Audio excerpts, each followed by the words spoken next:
welcome. Welcome back to the Mysterious Thief Forget-Me-Not.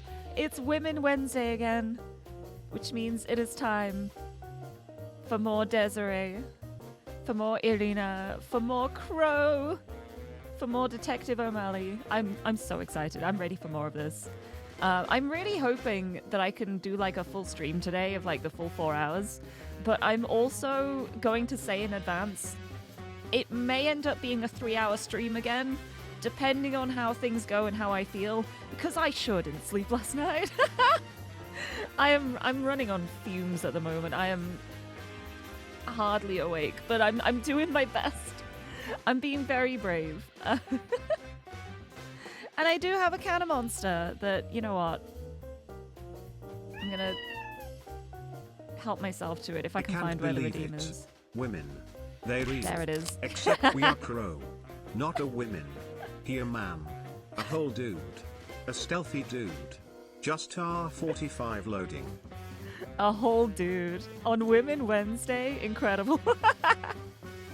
It's okay. He's allowed. He is permitted on Women Wednesday. Crow is great. I'm gonna open my Monster because I need it. But yeah, I'm so excited to play this because last week I ended up finishing chapter 2 and then got to the start of chapter 3, which is Crow's POV. It is a Crow focus one. So I'm hoping that the last one is going to be Detective O'Malley, because I'm trying to think of who else it could be. And like, unless they introduce another like main-ish character in this chapter, I can't think of anyone else that feels like protagonist enough to have like a POV chapter. I don't know. We will see. I'm excited either way. But yes, I also before I start too, I want to share. You know how we were working on the tree at the end of the stream yesterday? I did it. I've managed to add all of the decorations to the tree. So now presenting, dun dun dun dun, 2025 tree in all of its glory. We have so many new things added to it. We have doo-doo-doo. I replaced the jammer because I wanted one that had like the actual jamming part showing. So I've got a new PNG for the jammer up here from Talos Principle. I tried to get the swim bird to look good from Blueprints, but I could not make it look good, so I just added a basement key instead. So we've got a basement key up here now as the Blueprints representation.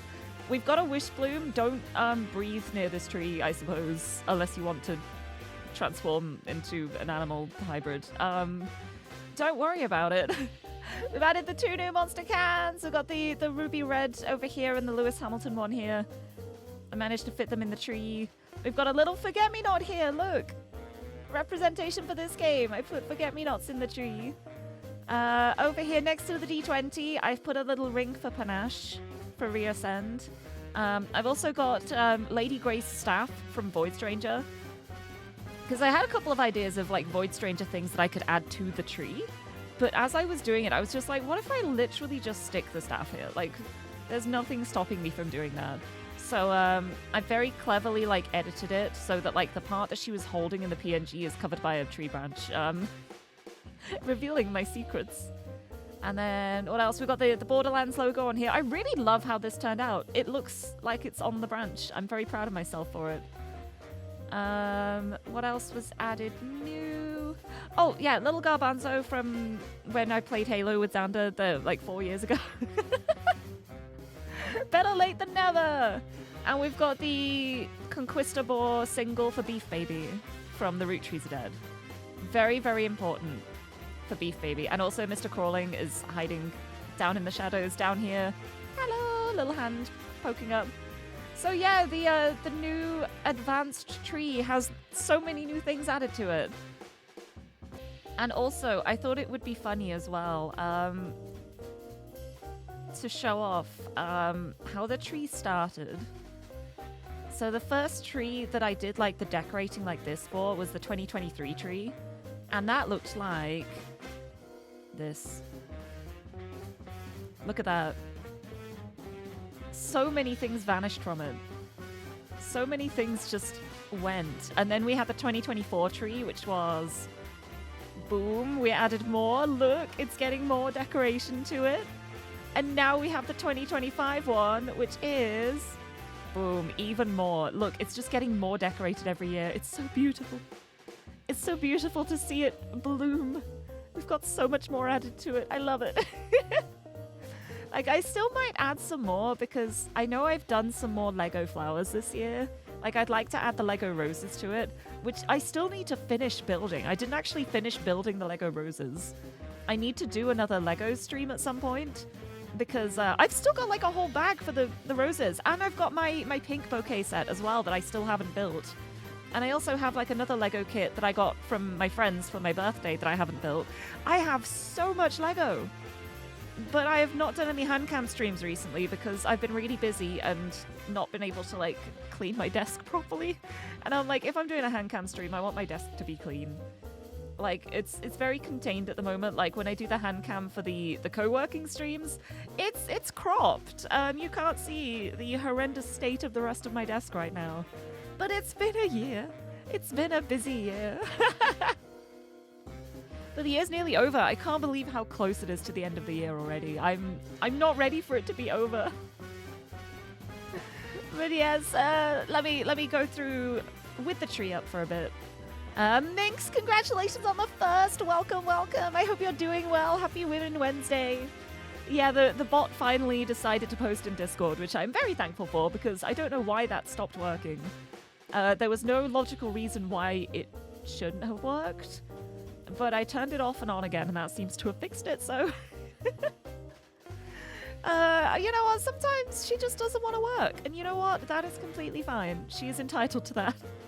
I'm not going to force my bot to do work that she doesn't want to. But Suzume, thank you for the 8. Thank you for the air horns. And thank you for the resub for 23 months. Oh my goodness, you're so close to the 2-year mark. You're like right there. That's so exciting. Thank you so much for the resub. And also the text-to-speech voice, which made me giggle.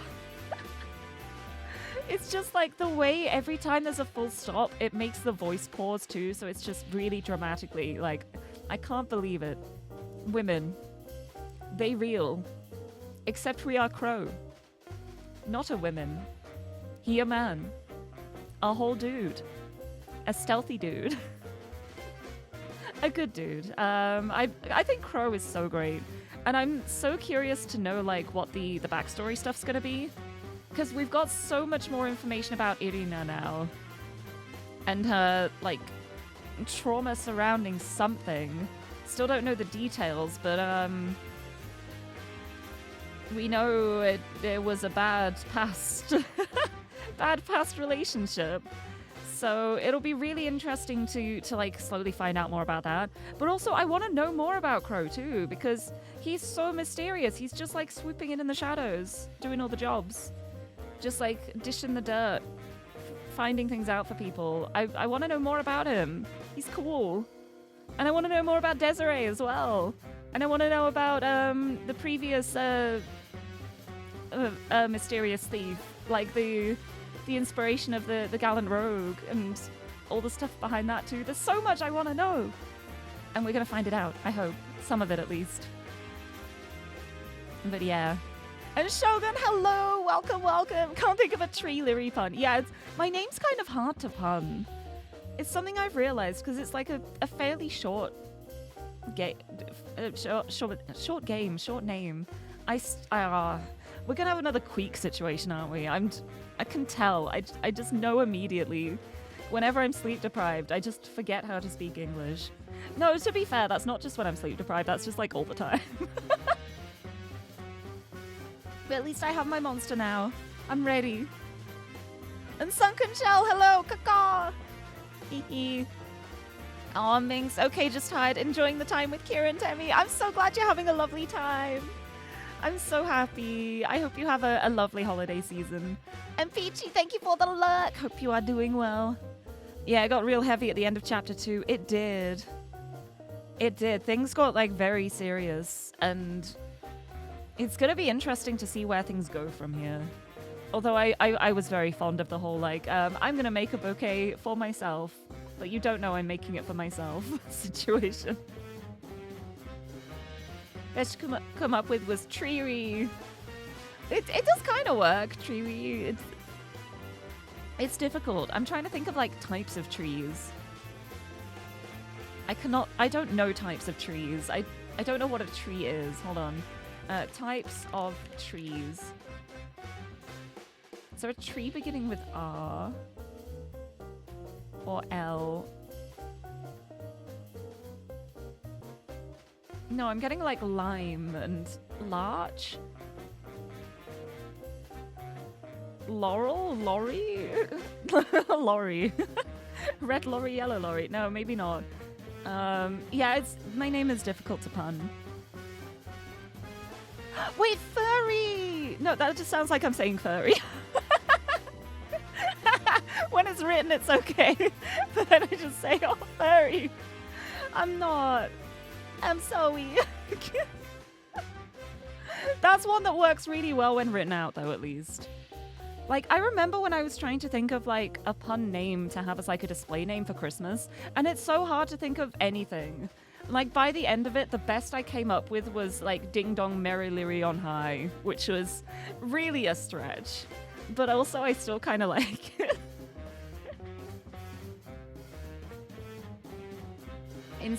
I'll be Merry Lirie.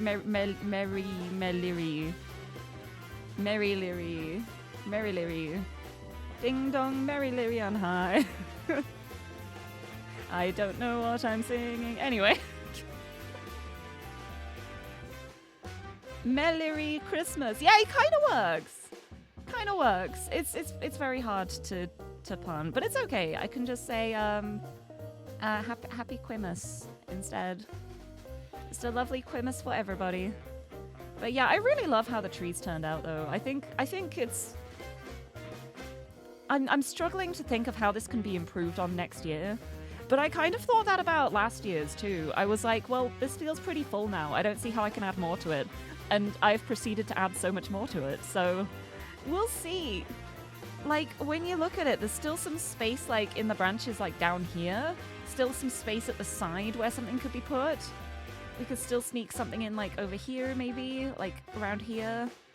More stuff, like, on this side. Mostly this, like, big bit at the bottom I think we can fit more on.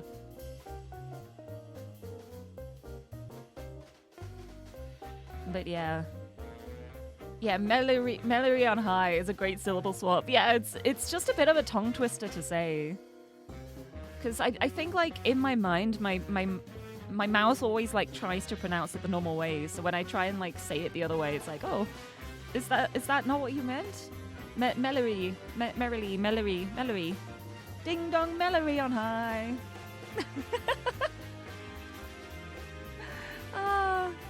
All of a sudden you're thinking of the name game. What is the name game?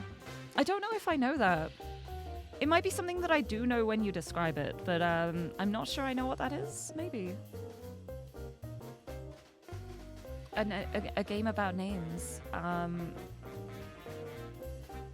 don't know what that is. Should I Google?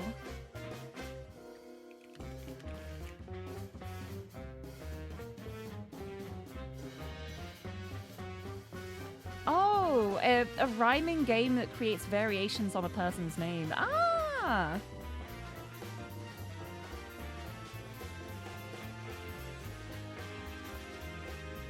Oh, so like, yeah, like Lirie Bowberry.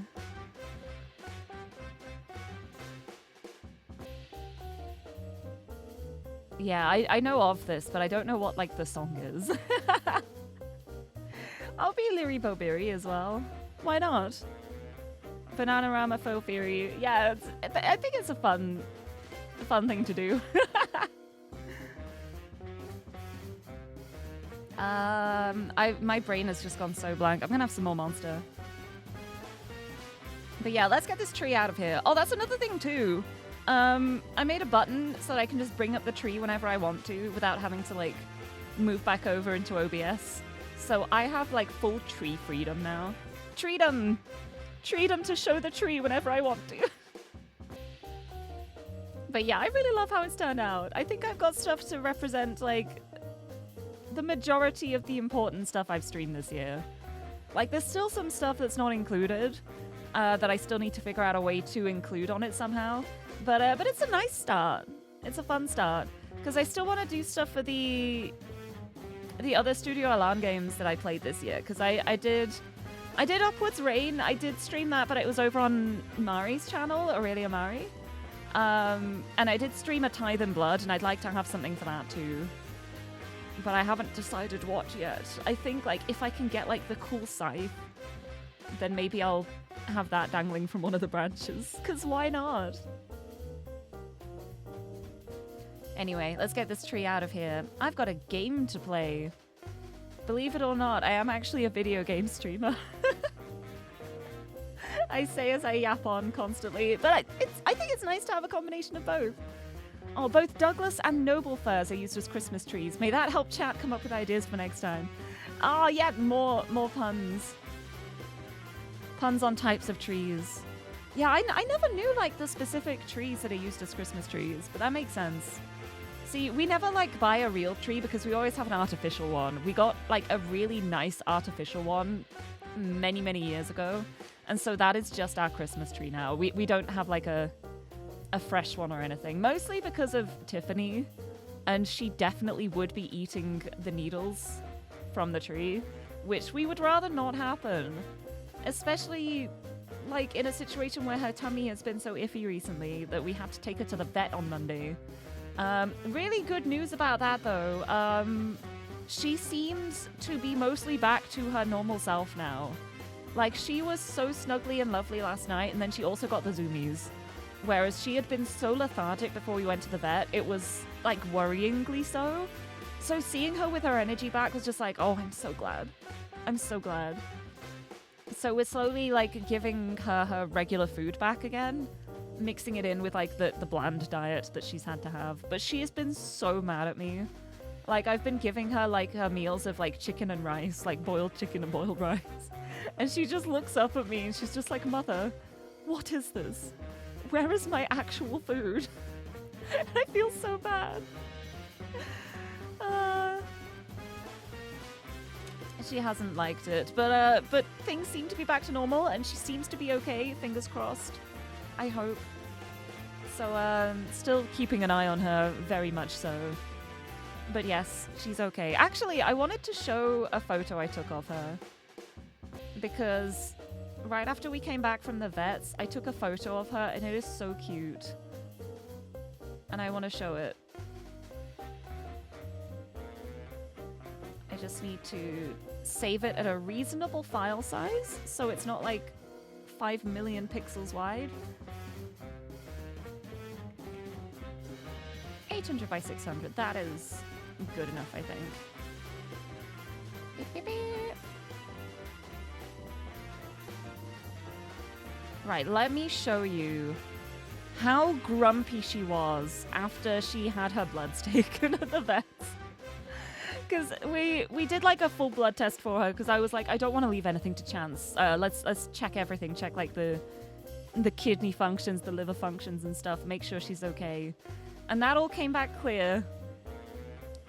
But she did not like having her bloods taken.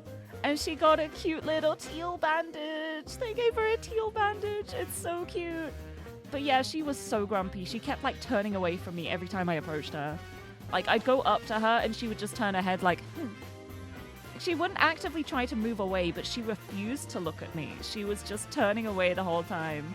Little sulky girl. But yeah, the bandage is off now. It was just so that she didn't, like, lick the active site where she just had an injection. Like, that healed over really quickly. So the bandage was off very quickly. But she was still so mad. Like, as soon as we got home, the first thing she did was she just started, like, frantically licking at the bandage, trying to get it off. And I'm very glad she didn't manage to, because she was really going for it. She was so mad. But yeah, she's very cute. Actually, let's keep her on the screen. Little Christmas present. We got a Tiffy. I'm going to keep the Tiffy on the screen. Perfect. Perfection. Yeah, poor little baby. She must have thought I was, like, torturing her. First, we shove her in the pet carrier. Then we take her to the vets where they steal her blood. Then she has this horrible thing on her leg that she can't get off. And then I come home and start feeding her the most plain, bland stuff imaginable. She must have thought she'd done something wrong. Bless her. But she seems to be back to normal now. And it's also been really nice, like, giving her her regular food again, like, little bits of it, and seeing how happy she is. Like, it's making her so happy to get her regular food back. And so it's like, okay, I'm forgiven now, right? I'm forgiven. I've given you the nice food. I promise. Also, wait, a message. Could also get a small tree imported from Japan, and if you trim it in the shape of a rabbit, you can make it your personal bonsai. I love that. It's like the main rule of our house is no actual real plants, because Tiffany will try to eat them every time.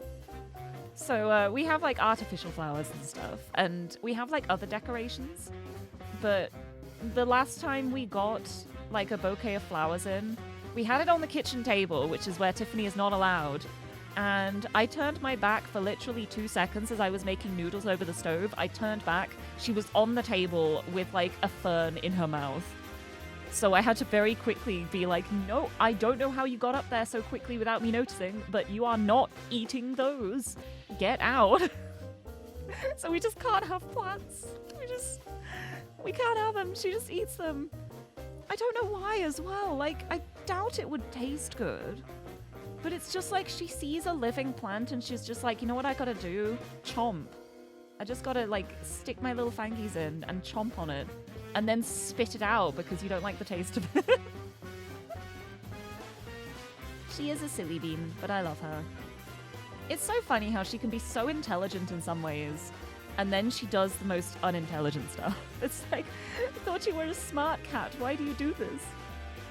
It's okay. She's just quirky. But yes, anyway. Onto the game. Continue.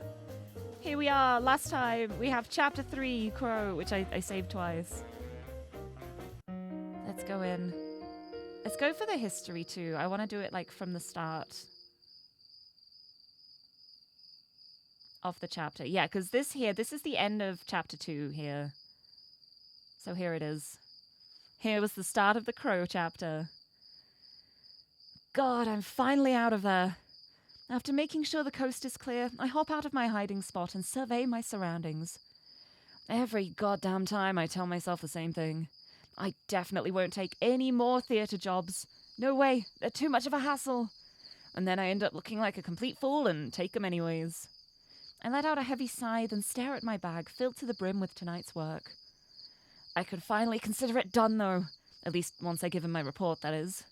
Quickly putting on a wig, I call up a cab with my sights set on my final destination for the night. Do you wear wigs? Have you worn wigs? After leaving the cab behind and walking for a bit, I finally make it to my stop. Sitting just outside the city is the large 2-story manor looming before me. Every inch of it designed and laid out to make it obvious to anyone visiting that someone important lives here. While mostly dark, save for the lamps outside, a few rooms are still lit, with the largest near the main balcony being one of them. Good. He stayed up like I asked him to. Taking a quick look around to make sure I don't bump into anyone along the way, I sneak up to said balcony. These two really love their balconies, huh? Yeah, oh, your cat does that with any and all plants and flowers. I guess it is just a cat thing, probably.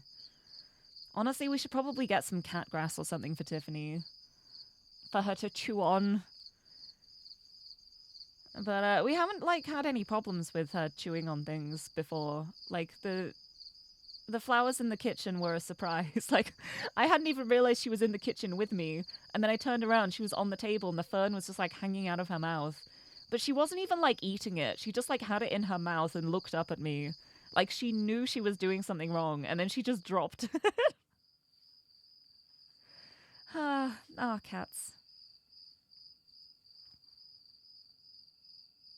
I climb up one of the support beams and perch myself just above the door.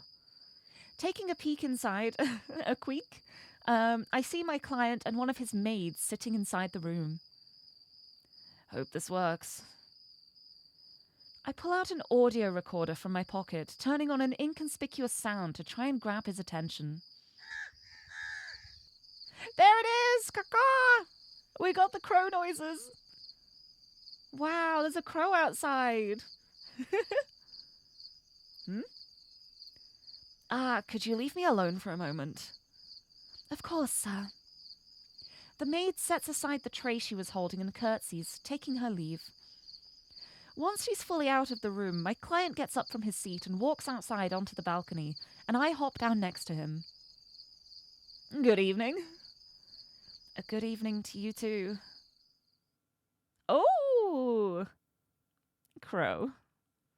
Hello, I didn't expect it to be him. Huh?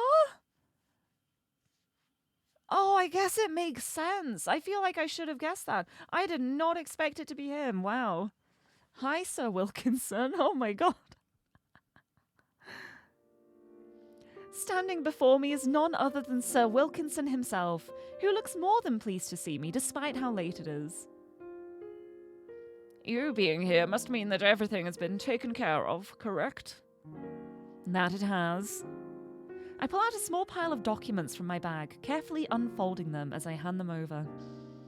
Sir Wilkinson pulls out a pair of reading glasses from his front pocket and looks them over carefully. I can't read, even though I have my reading glasses on. I actually remember to put them on this time. I looked into those rumours as thoroughly as possible, just as you had asked, and found nothing that suggests there's truth to them. Seems they started in Paris, when the lead dancer accidentally made an, albeit rude, response to one of the employees of the theatre they were at. It was minor, but another company that's on bad terms with Pavlova caught wind of it and turned it into something worse by spreading a nasty rumour. Sir Wilkinson nods his head, listening to me as he reads everything in detail in the documents. And what of those rumours now? Dying out thanks to the director and Miss Volkov, who have been working their butts off since the mess started. They also threatened legal action against the other company after learning about their involvement, which helped settle things. He thinks to himself in silence, then carefully folds the documents back up and puts his glasses away. Thank goodness it wasn't as bad as I had feared. And thank you, Crow, for looking into this for me. It's not a problem, sir. It's my job, after all. When I first heard of these rumors, I feared the worst for my son. His reputation is already poor as it is, and he didn't need it tarnished any further. I tried to convince him not to do that collaboration, but his mind was already set. And letting out a heavy sigh, he looks out into the night. I'm glad I can rest easy now. You really care about your son a lot. For someone so involved in the heists that drive him mad. He lets out a deep chuckle at my remark. I just can't help myself. Forget-me-nots heists are just such a joy to watch. How could I not lend a hand? Oh my god. He's actively in on it. Of course he is. Oh, of course he is. Incredible. And we appreciate it greatly, sir. Who knows how far we would have gotten without your help. I mean, he was always so excited whenever the heist happened. I feel like it would have made sense to reach out and make it like a collaboration. I get the feeling Desiree does not know about this, though. I feel like this is probably just a Crow thing. Like, Crow has set this up and is not planning on telling her so that she can feel like she's doing it all herself. And when she inevitably finds out, she's probably going to be a little disappointed, I can imagine. Because she's just convinced that she's, like, mostly just doing this herself because she's, like, smart and skilled and able to do it. That's going to be a bit of a betrayal if she ever finds out. Just being like, well, you could have at least told me, buddy. Like, ugh. Although... May I ask something? Of course. What's on your mind? I lean my back against the railing, crossing my arms as I look him dead on. I've had this on my mind since you started helping, but why are you? Just for a laugh? There's a small pause as my question sinks in before Sir Wilkinson lets out another cheery chuckle. I feel like the answer's going to be along the lines of, my life is so put together and organized and boring, and this is fun. Oh, is that all? It's simply because I genuinely enjoy the heists and wish to see more.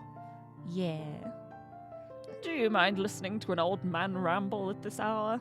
Not at all. Go ahead, but I charge per syllable. Me too. Haiku redeem. I charge for 17 syllables. Wait, how much did I make the haiku redeem cost? I've forgotten the... Yeah, I did. I made the haiku redeem cost 1,700, so it's like 100 points per syllable. I thought I had, but I had to go and very quickly check. Yeah, the haiku redeem is 1,700 because it's 100 points a syllable. That is my going rate for poetry. If you want a longer poem, maybe one day you can pay in channel points. I don't know. I'm bad at regular poetry. I'm bad at like rhyming couplets and things like that. I'm okay with haikus because I like the syllables, but when I start having to like add like rhyme and form and function to it, I don't know what I'm doing. I probably could with enough like time to think about it. Maybe I do some poetry in the future. Or maybe instead of poetry, I do song lyrics and I make a song. 2026, look out for it. Lirie original, written and produced and I was going to say directed by me. The full Lirie original, maybe. Probably not, but it would be fun. Anyway, I digress. I'm so sorry. This is the sleep deprivation. I'm going to go on so many tangents today. I hope you all enjoy it. He lets out another laugh, then continues. When the Scarlet Rose heists were happening, I was about the same age as Max is now. I was just like him in the beginning, annoyed at this hooligan who takes pride in making shows out of thievery. Thank you for the hydrate. Yeah, I probably need this. Whew. I like that the music paused to give me time to have a drink. But as it went on, my stance changed and I grew to anticipate them, enjoy them even. I remember how devastated I was when Scarlet Rose announced his retirement on that final heist.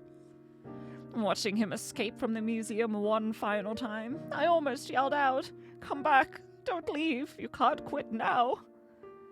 He sighs once again, looking fondly out into the night sky. I meant what I said on that television interview a while back. They're so different, but Forget-Me-Nots heists make me feel like I'm reliving those fond memories. See, I'm still really sure that Scarlet Rose is gonna be one of Forget-Me-Not's parents. Like, it's been so long since I did chapter 1. Maybe I should have just like restarted the whole game from scratch because it's been like 2 months. But from the bits that I do remember, I'm pretty sure, like, there's so much stuff that makes me just think, I think there's like an actual link there. But it's going to be interesting to find out what that may be. Or if there isn't. Like, if there isn't as well, that would also be interesting. But yeah, good heist times. I hope that answers your question. It does, sir. Perfectly, even. Ooh.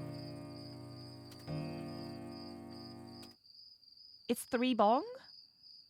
Amid the cheery mood, one of the grandfather clocks inside chimes loudly, interrupting us. Sir Wilkinson, on cue, lets out a deep yawn before looking inside. Goodness, it's already this late. Sorry I made you stay up so late, sir. It's no problem at all. I'm just glad that this whole issue has been squared away. Give me one moment. I love so much that this all, like, stemmed from, like, a rude comment. Because, like, of course it would. Like, Max is so rude. Of course, he would make a rude comment and get rumors started. He ducks into the room, opening a drawer near the doors and pulling out a package from within before returning outside. I assume this should suffice. He hands me the package and I take a quick... No!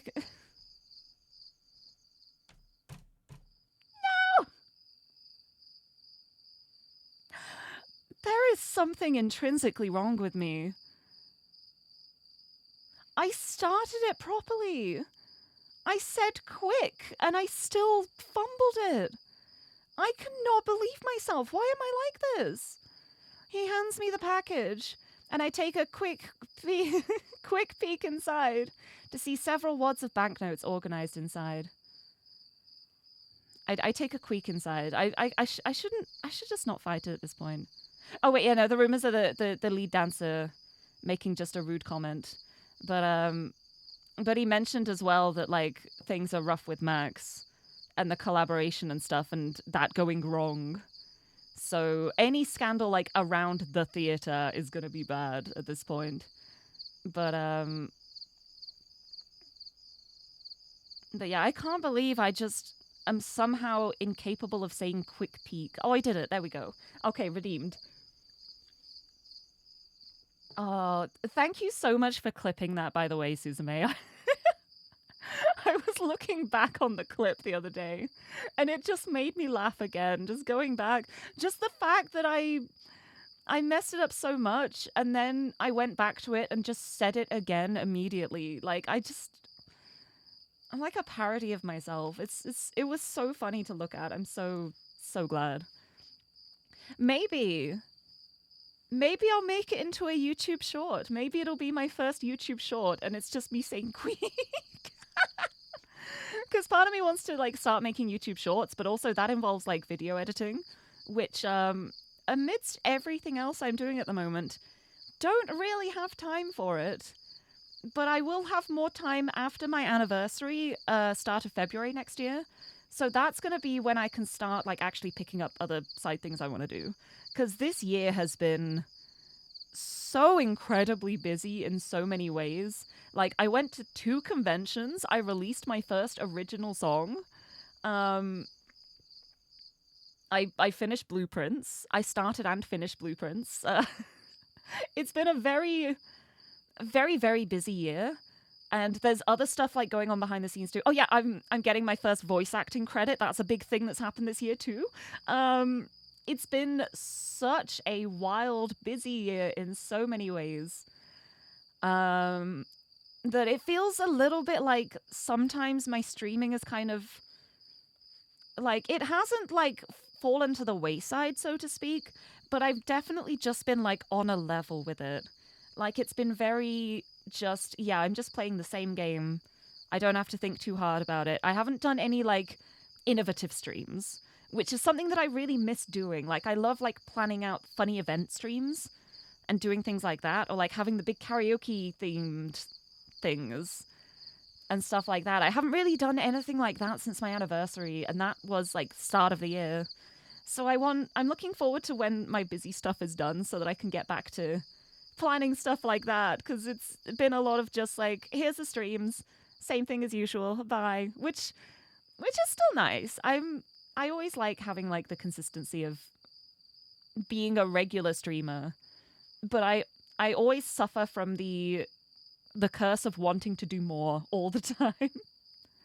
Yeah, YouTube short editing is fun. Done a few for your silly clips. Yeah, I think it would be fun, and it'd be way easier than like trying to do like bigger videos, like clip compilations and stuff. Like just a short. They're short. They're small.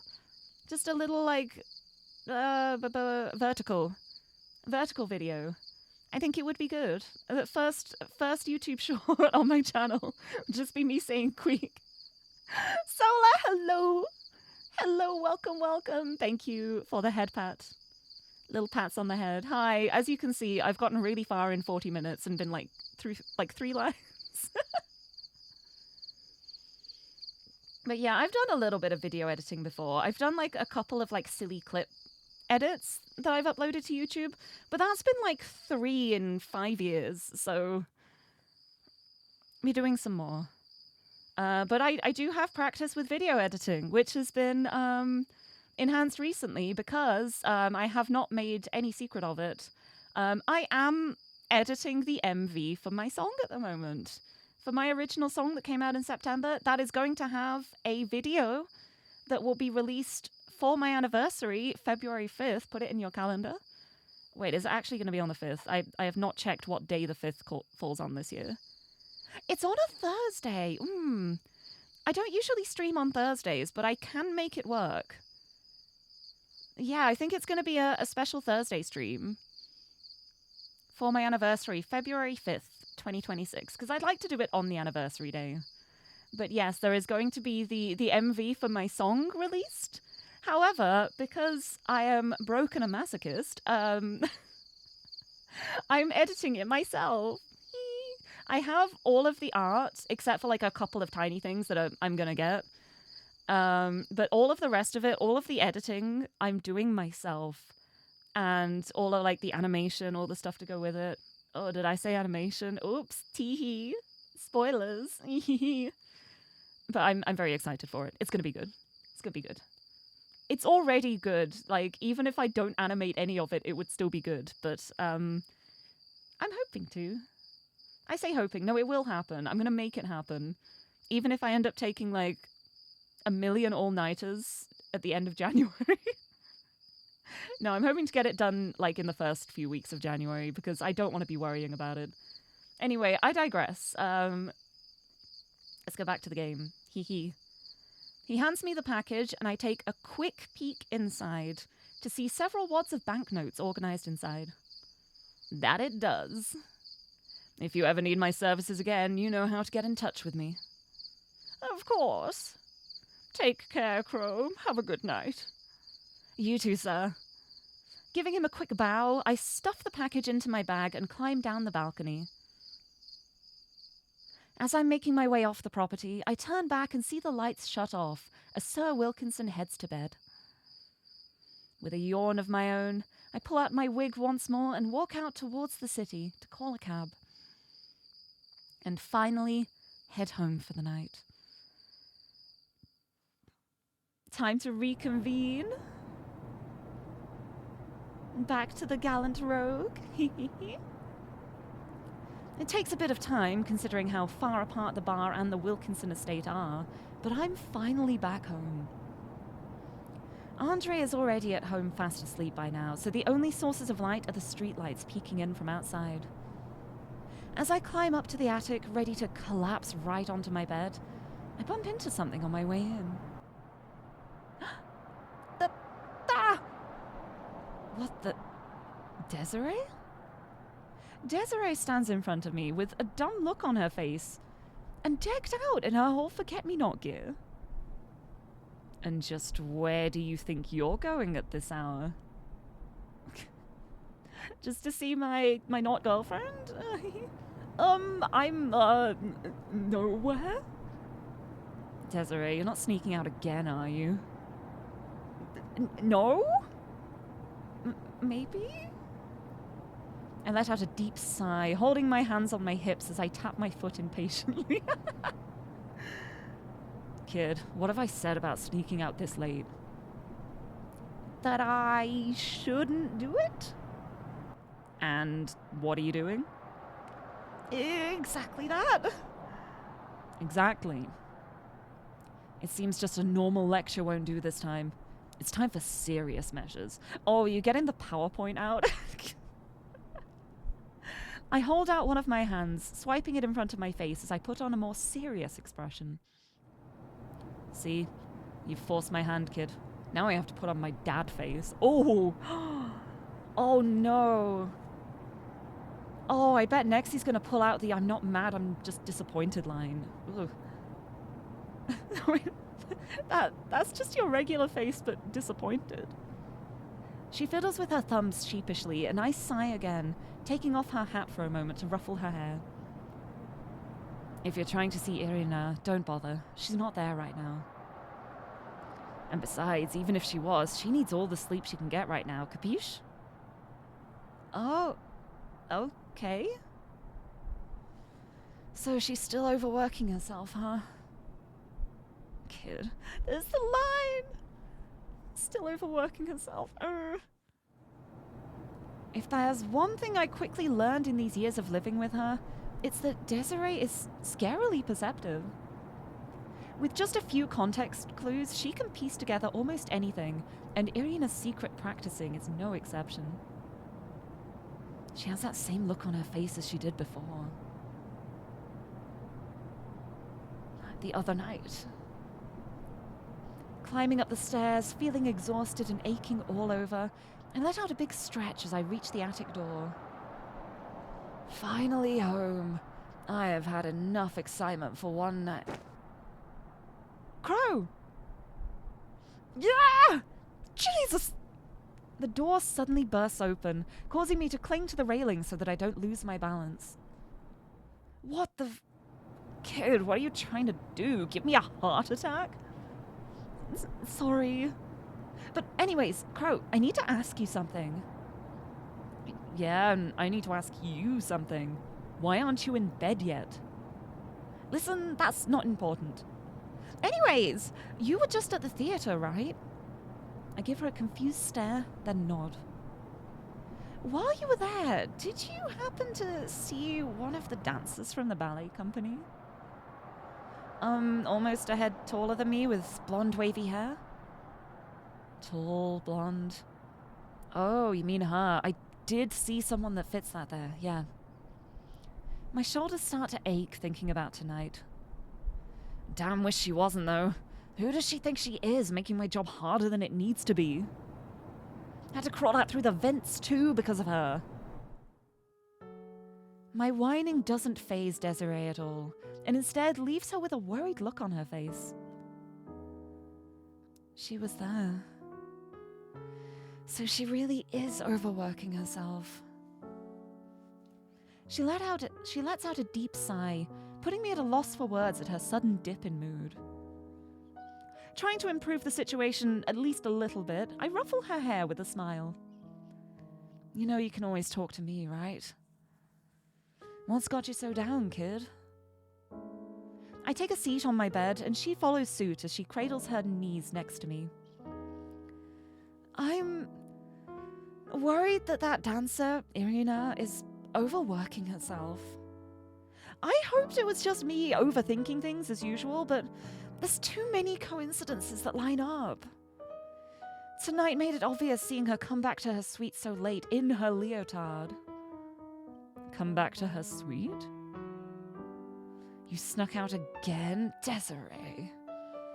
She quickly averts her gaze with a sheepish giggle. We can talk about that later. Damn right we will. Anyways, I want to ask her about it to confirm it instead of jumping to conclusions, but I'm not sure how. Well, since you've already admitted to having snuck out for a midnight romantic rendezvous once, you can probably ask her next time. Romantic? Oh, what? You thought I wouldn't recognize the dancer you were going gaga for during the ballet? Not only did you whisk her away into the night during the heist, but you've also been secretly seeing her at her suite. You work fast. Stop it, you're embarrassing her. Crow, shut up. I can't help but laugh at seeing her face turn bright red, to which I then pinch her cheek.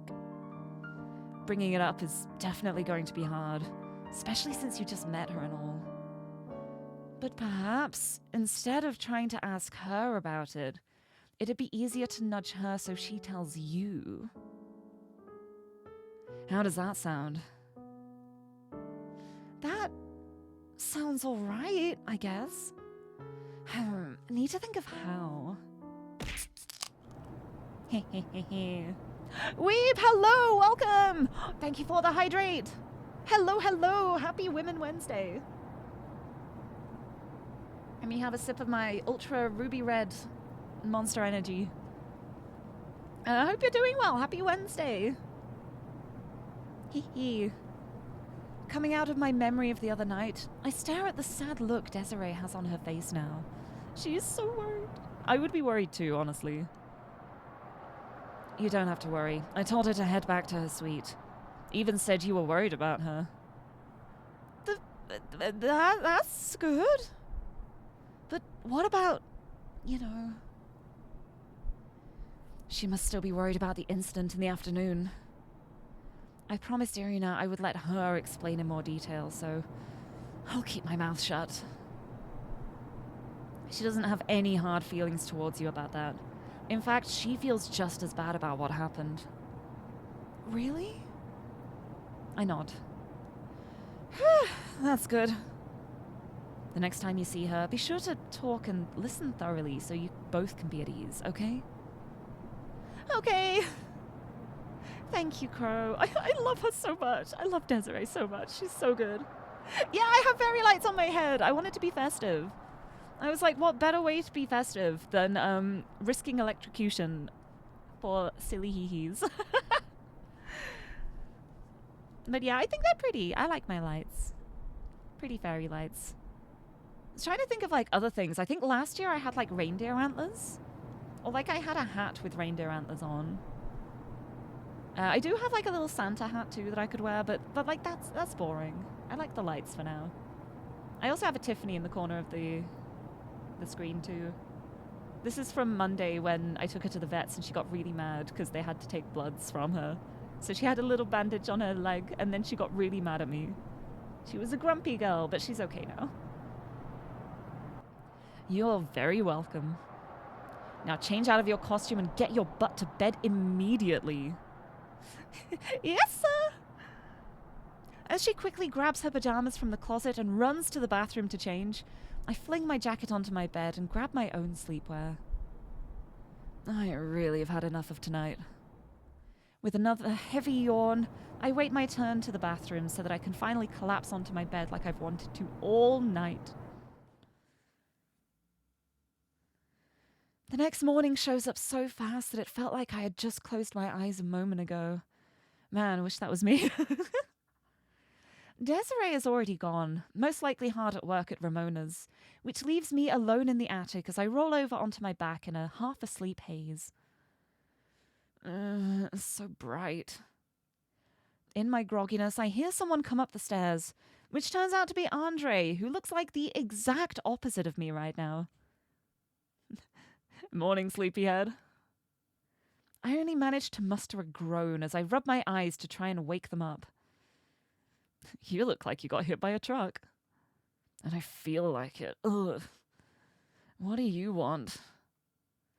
Was hoping, after you pry yourself out of bed, you could help me downstairs? The afternoon crowd is going to start rolling in soon, and an extra pair of hands would be nice.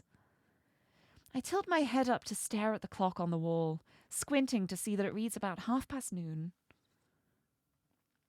I stretch out all my limbs as hard as I can, then sleepily sit up. You're lucky it's just past my threshold for how early I'm willing to wake up. Andre just lets out a chuckle before starting to head back down.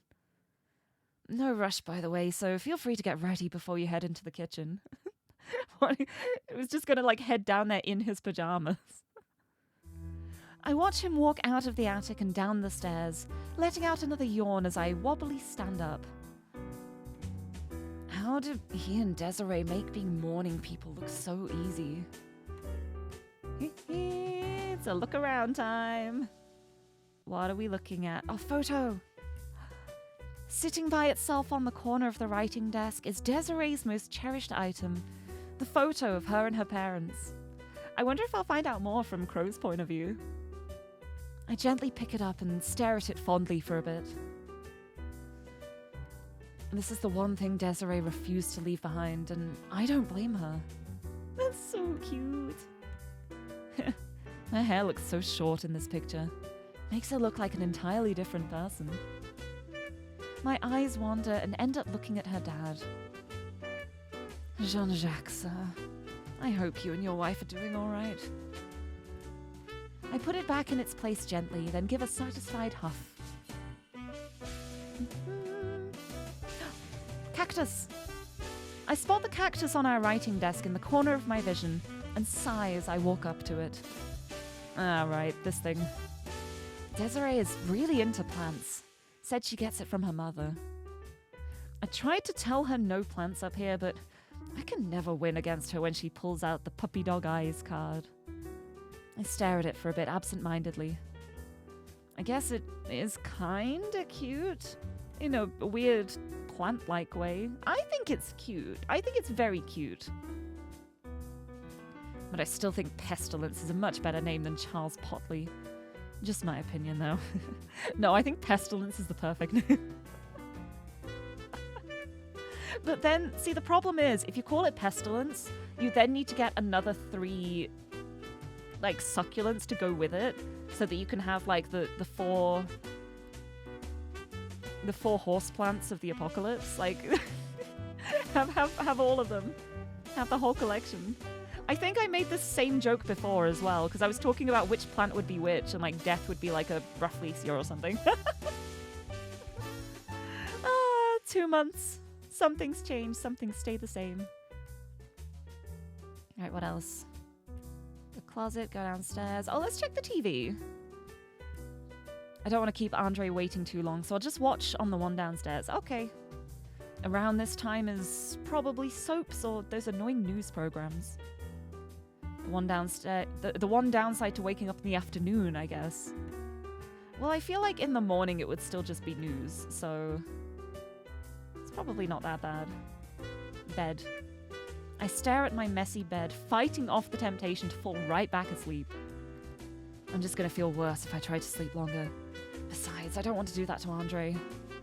Desiree used to get on my case about how messy I leave my bed, sometimes even tidying it up herself when I'm not here because it bugged her enough. She's a good kid, really good at keeping up good habits and such, but her attempts had no effect on me. Hard to break out of a habit you've fallen into, I guess. Not that it bugs me. See, that's me. I am so bad at remembering to make my bed. I never make my bed when I get up. And then by the time I realize that I didn't make my bed, I'll come back into my room and Tiffany's like lying on it. So at that point, I'm not allowed to make my bed because it's been claimed. And that is my excuse, Your Honor, and I'm sticking with it. So that's why my bed's never made. It's all Tiffany's fault, I swear. Let's have a look at the corkboard. Let's see, anything new? Schedule, shipments for the week. In the upper corner, I spot a little note with just the phrase, "Crows stop coming in through the emergency exit." Well, where else am I supposed to, huh? Just waltz in through the front door? So real for that, thank you! Hi, Mari! Hello! Lovely to see you. Happy Women Wednesday. I hope you sang Home is in Your Heart. It's wrapping time. Welcome, welcome. Right, I guess closet. Should probably get dressed. Walking up to the closet, I dig through my half of it for a bit to try and pick something out. Too loose-fitting for kitchen work. That needs to go to the wash. Andre would kick my ass if I wore that. I could just swap out my slacks for some jeans and be good, I think. It feels nice to not work in a place that demands suit and tie every day anymore. Oh! Used to have a suit and tie job, eh? Interesting. But hi, am I winning with women? It's been like we're playing from Crow's point of view at the moment, so it's more men have been on screen than women at the moment. But good men, so it's okay. But we will be winning with women. There is so much to find out. There's so much to learn. And I'm very excited. Teach you and you will. Okay. We're gonna have like rap classes. We're starting with jopping. But yeah, this game is so good though. I love it so much. Guess it's time to go downstairs. I think I'm good to head down now.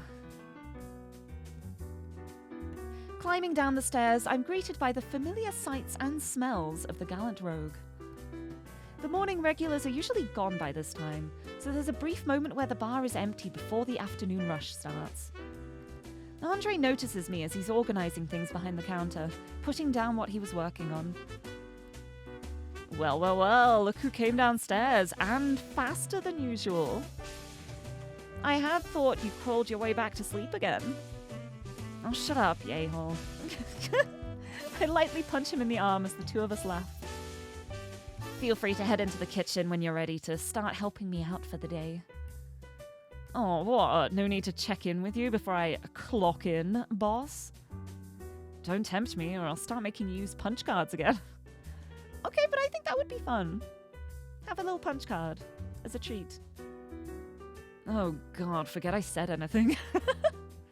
Thought so. Andre goes right back to organizing things again, continuing where he left off. Meanwhile, I do another stretch to help wake myself up. Still got time. Still got time, we can keep looking around. Let's see what's on the TV. I stare up at the TV hanging from the ceiling. The lunchtime news starts playing on it right now.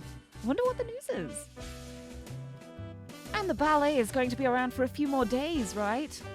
That's right! The incident at the museum really pushed back their schedule, but they finally got the okay to finish their tour after all this waiting.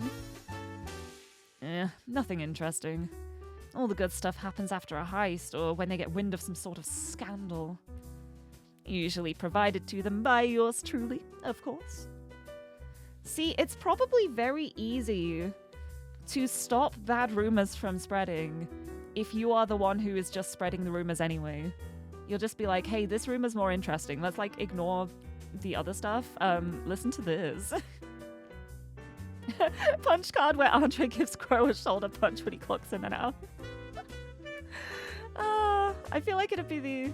No, I was going to say it would be the other way around, but no, Crow wouldn't do that. He'd probably do it and then just be like, sorry. Sorry, I didn't mean to... I'll go help. I'll go help. Anything good on the other channels? Andre doesn't turn to face me and continues to organize and clean everything behind the counter as he answers. Not unless you want to watch Wimbledon. Oh no, let's put the tennis on. Come on. Let's watch some tennis.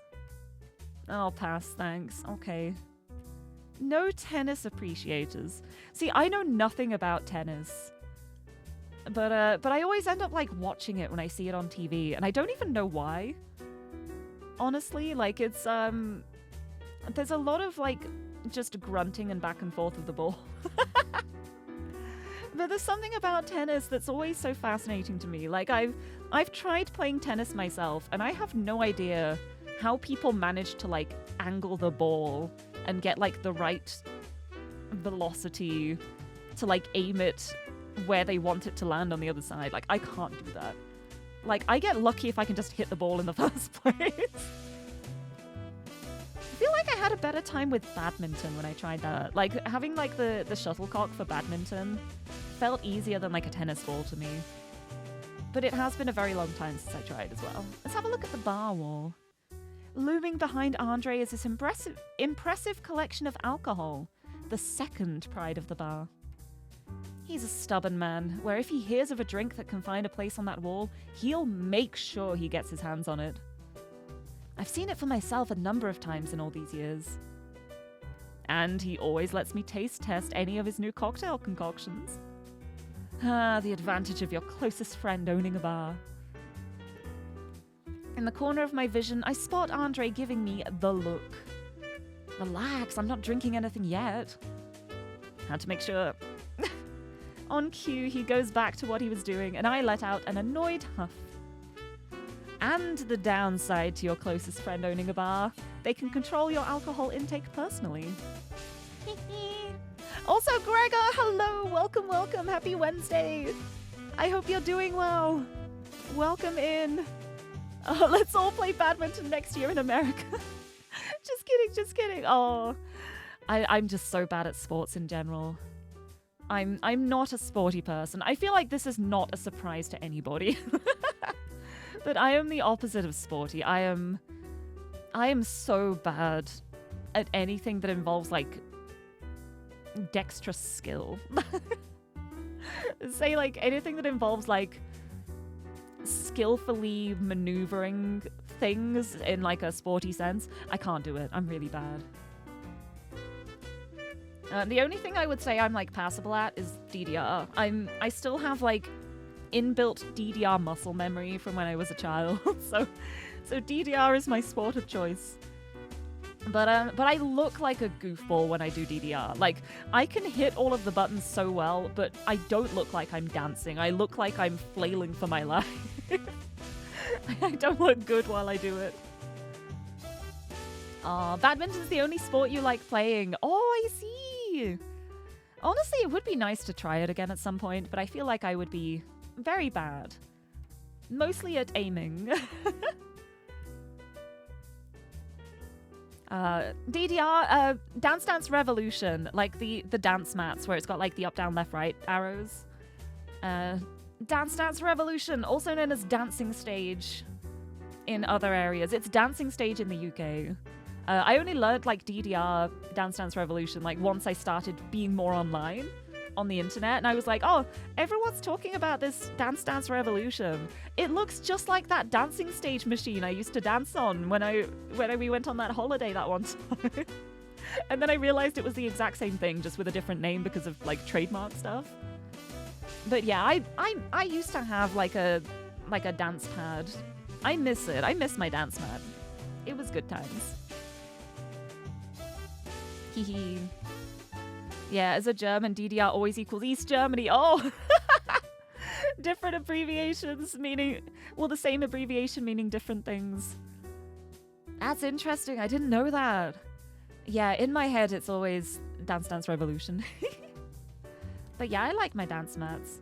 And I also tried recently, I think it's Pump It Up.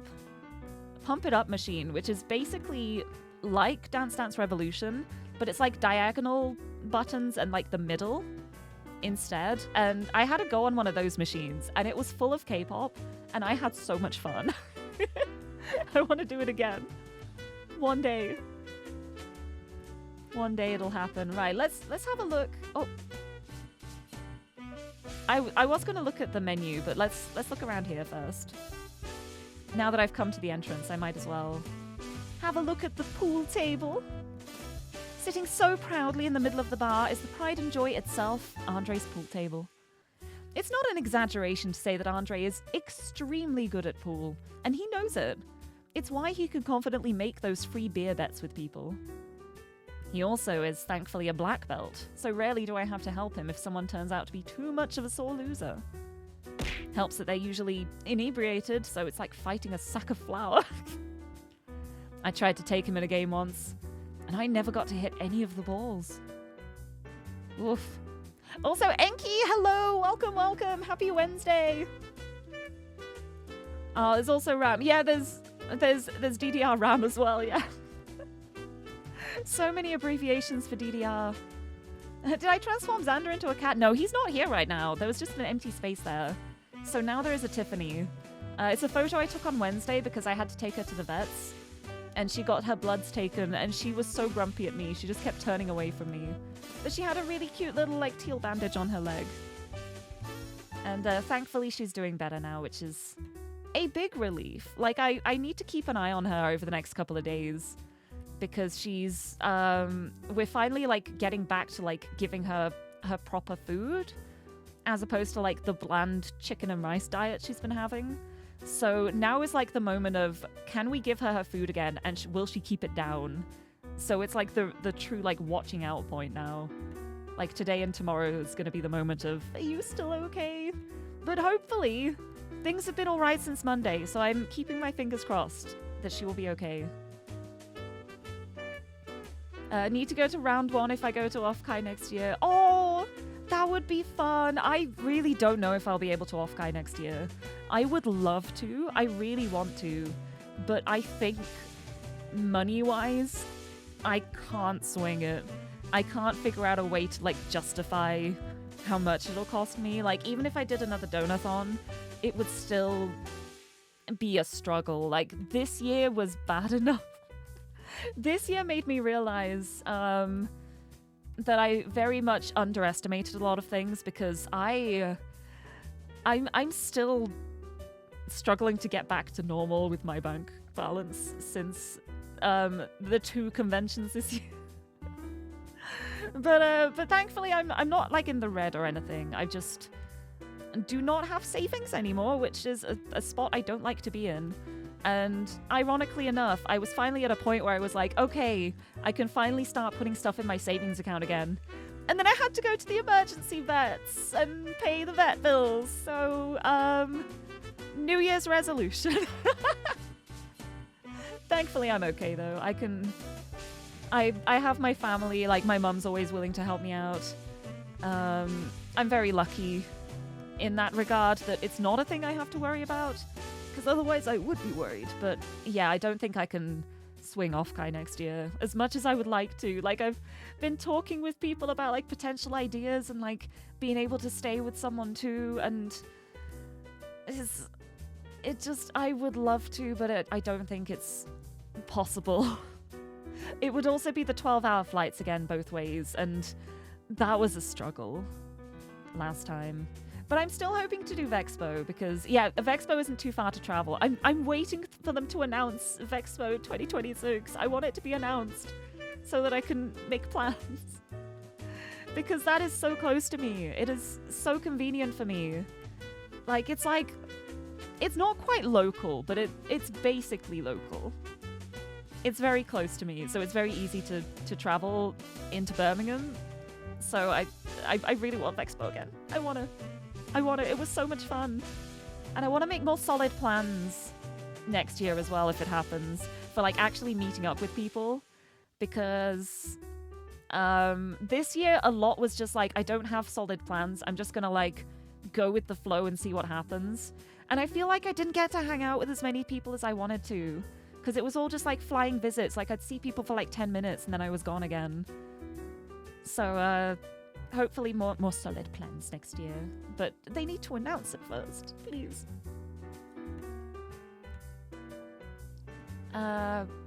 When you doubt, maybe Lirie iPad tour like 2 years ago. Oh, that would be possible. That would hopefully be possible. I would love to go on another like iPad tour around Offkai. Like if I can't be there in person, maybe I can be there digitally. It would be very nice.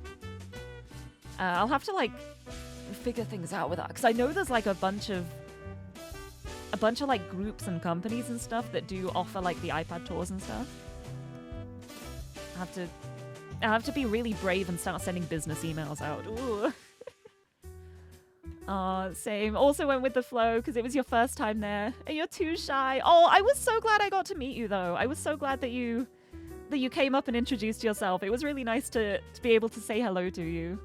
But I understand that as well though. It's I used to be super, super shy. Like it's something that has definitely gotten better since I became a streamer.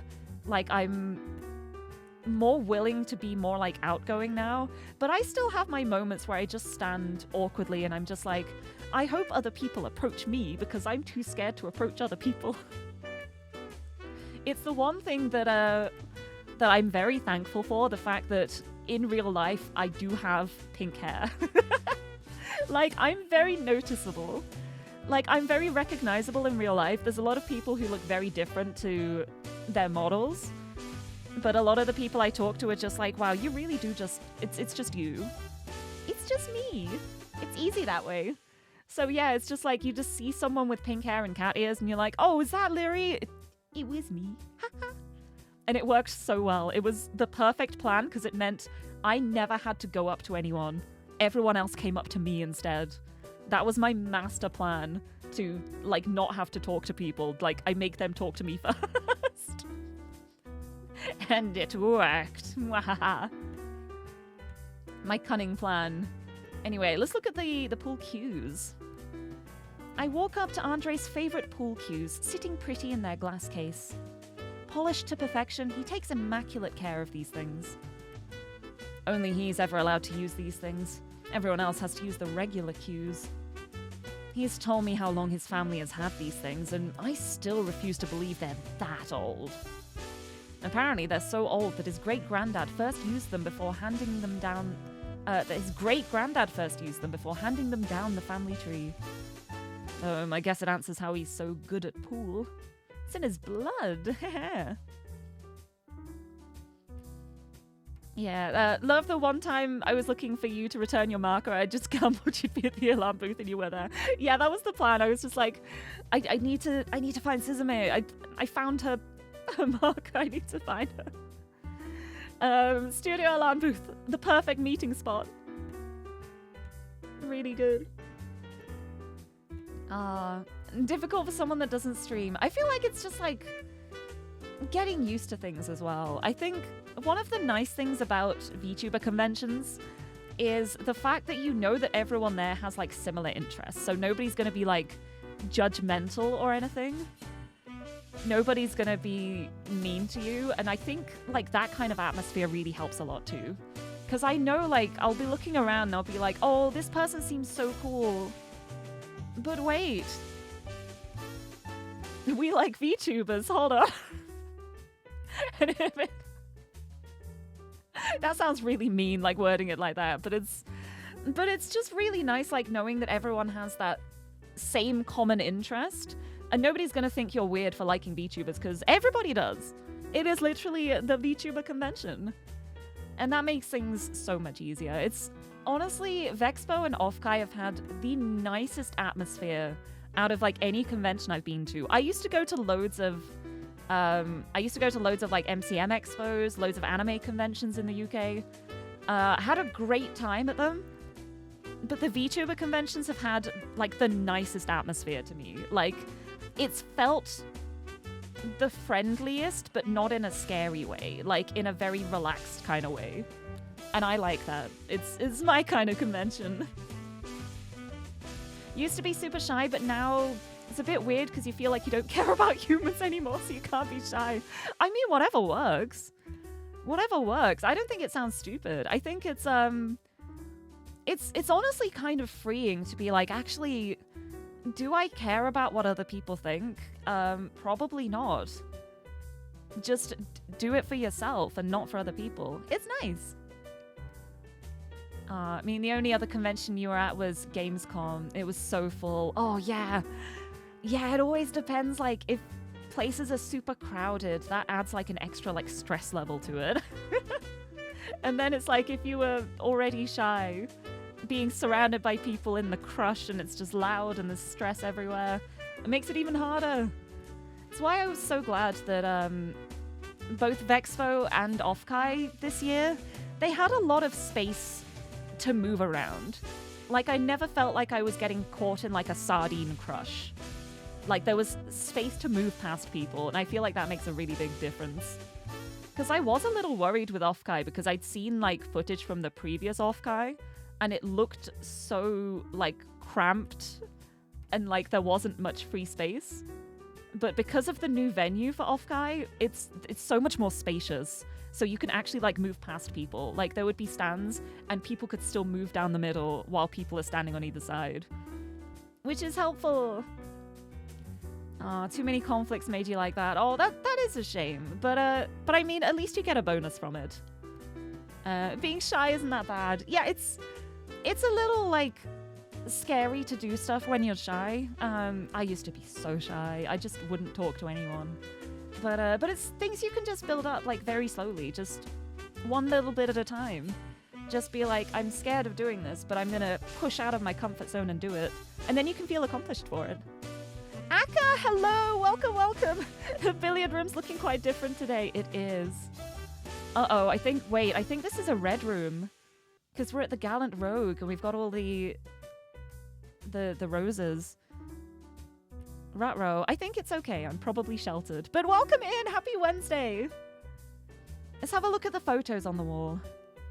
Scattered all around the walls are mementos of the bar's namesake, the Scarlet Rose. Whether it's newspaper clippings, fake calling cards, photos of the man himself, or even just rose-themed items, it has a spot everywhere. Oh, it has a spot somewhere. I said everywhere myself. I don't know why. Not every city gets to say it has a phantom thief so deeply ingrained in its history. I was pretty young at the time, but I still remember the hype around Scarlet Fever, as the news called it. Andre was especially moved by it, hence why he named the bar in homage to him. Although I still like to think I'm pretty cool too. Even befitting of the title Gallant Rogue as well. Are you stroking your own ego over there? I'm abruptly taken out of my train of thought as I turn around to give Andre an exasperated look. I didn't even say anything. How did you know? I can just tell. With Andre looking a little too pleased with himself, I stop staring at the photos along the wall. How does he do that? He just knows. Magic. Magical psychic abilities. Hee. Where's the gates puzzle? It's okay. It's okay. The gates have been closed now. Oh, I feel so sad. I miss blueprints. What kind of VN is this? This is a Yuri visual novel. You may have not realized that because at the moment I'm playing a chapter from like a male character's point of view, but this is a Yuri visual novel based around a mysterious phantom thief who is stealing cool things and then mailing them back because she just likes to put on a show. And a ballerina from a traveling ballet company who ended up as part of the latest heist. And they like each other. They liked each other, but there's a lot of other stuff going on, so it's very fun to explore all of the characters. But yeah, at the moment it is time for the men before we resume the Women Wednesday moments. Let's check out the menu. Andre might not seem like it at first glance, but he's a fantastic cook. That valuable asset of his is why the bar's popularity increased at a healthy rate to where it is now, alongside the alcohol. While I'm reading over the menu, I feel Andre tapping me on the shoulder. I can make you some breakfast if you're feeling hungry. Nah, I'm good, thanks. I could just whip myself up something quick in the back while I'm working. Whatever you say, but the offer will always be available if you want it. I'll keep that in mind. Maybe I want breakfast. Gonna be honest, Yuri's not your thing. It's okay. It's my thing. I will take all of the Yuri. You can have everything else if you want. But yeah, Crow is so cool. He's honestly like all of the characters in this game have been so good.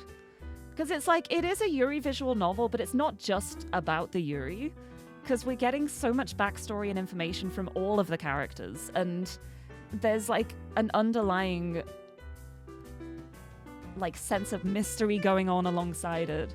It's not just like a straightforward, this is a romance and nothing else. There's some intrigue. Like the first chapter had puzzles. It had a heist. I had to figure out what was going on. And I did it immediately because I am a genius. Mwah. I'm taking all the women. I wish. No, I'm looking at the women and smiling wistfully and then walking away. The women get each other. It is okay. Right, I want to see what happens if I just, like, do that. Oh, I can just go, like, back up in case I missed anything to look at up here. That's nice. That's good to know. Anyway, I want breakfast. Hi. I take a seat in front of Andre as he's working, who sets aside what he's doing. It's a bit early for your usual shots, don't you think? Can't a man just sit down at a bar without the assumption he wants alcohol? Anyone else? Sure. But you? They drink less wine on Sundays at each mass than you have shots per day. Oh no. Is Crow like a functioning alcoholic? Oh no. Oh dear. Also, thank you for the hydrate! I will have a sip of my monster. It is I, Puzzle Queen on the case. Got a pink monster today? I do! I have the Ultra Fantasy Ruby Red. Which is not red in the slightest. It is... the can is pink and purple. But I really like this one. It tastes like orange. It's a nice one. Good times. Speaking of monster, where is the tree? You want to see the tree? I updated the tree. Boom, there's the tree. I've got it so it slides in and out, so it's not taking up the screen the whole time. But I added all of the things to the tree. We've got so many things. It is so nicely updated. Let me very quickly point the new things out. For anyone who wasn't here at the start, where's my pointer? Here it is. Right, so top to bottom, we've got updated Jammer from the Talos Principle with like the new renders from Reawakened. We've got a Wish Bloom. Don't breathe it in. Don't worry about it. We've got a basement key from Blueprints. I got it. I've kept the key forever now. I want to get the 8 key as well and put it like on the branch next to it. But I couldn't find one in time before the stream. So I haven't quite done that yet. But the basement key's there. And then we've got the 2 new flavors of Monster. We've got the Lewis Hamilton one here. And we've got the Ruby Red Fantasy over here. We've got a Forget-Me-Not here for this game. The representation on the tree. There it is. We've got a little ring for Panache from Reascend. A huge part of this year for me has been the Reascend D&D, so we've got that here. We've got Lady Grey's staff from Void Stranger. I just shoved the whole thing in the tree, because why not? We've got the Borderlands Vault symbol over here. We've got a little Garbanzo Thingamabobby Explodey Boy from Halo, which is like 4 years late, but better late than never. And we have the CD for Conquistador from The Root Trees Are Dead, which has the song Beef Baby on it. The most festive of all songs. We've got Jopping and we've got Beef Baby. And we also have Mr. Crawling from Homocypher. He's just peeking at the bottom. He's just like protecting the tree. It's a good time. It is a good tree, I feel. I'm happy with how it's turned out. I can't wait to see what gets added next year. Oh, thank you for the posture check too. Let me have a big stretch. Whew. Roll my shoulders. Thank you very much. And let me resume. Rude. I don't even drink as much as I used to. We both share a laugh as Andre continues what he was doing while I laze around a bit. Any jobs lined up yet? Nothing yet. Plan on taking a bit of a longer break after this last job. Maybe I'll even take a walk today as a treat. Andre freezes in place and stares at me with an almost disappointed look on his face. Oh god, don't tell me you're gonna put on that ugly wig again. It's not ugly. It is. I give Andre the angriest pout I can muster with a huff. You and the kid are both so rude about that getup. The last time I wore it for the ballet, she said I looked like a wannabe aesthetic blogger. And she's right. She is not. I'm sorry. You're outnumbered. She is right. I told her, and I'll tell you again, if you want me to do anything other than hole up in that attic, I need to wear that. And I'll tell you again that it doesn't mean you're free from being made fun of for how nerdy you look. You two are on the same wavelength or something, I swear. Andre lets out another laugh and continues what he was doing, and I get up from my seat. Oh, no breakfast then? Okay. I guess I'm making my own breakfast. I think I've gone over everything. I have my gazillion save files in case I haven't. But yeah, I think that's everything. Boop. Back to the kitchen. Am I ready to head in? I think so. That's enough lazing about, even for me. I give Andre a little wave as I open the door, signaling to him that I'm ready to work my butt off. Once inside, I grab the closest apron, tie my hair up into a tight bun, and crack my knuckles as I hear the chime of the front door ring out right on cue. Ding ding ding. Good day. Take a seat anywhere you'd like. I'll be right over. Let's get this started, shall we? Working hard. As the last of the afternoon rush walks out the door, I step out of the kitchen with a big stretch. I'm gonna big stretch myself. Hee. Ah, finally it ends. I thought that last group would never leave. Andre walks up behind me, holding out a glass of water in each hand for the two of us.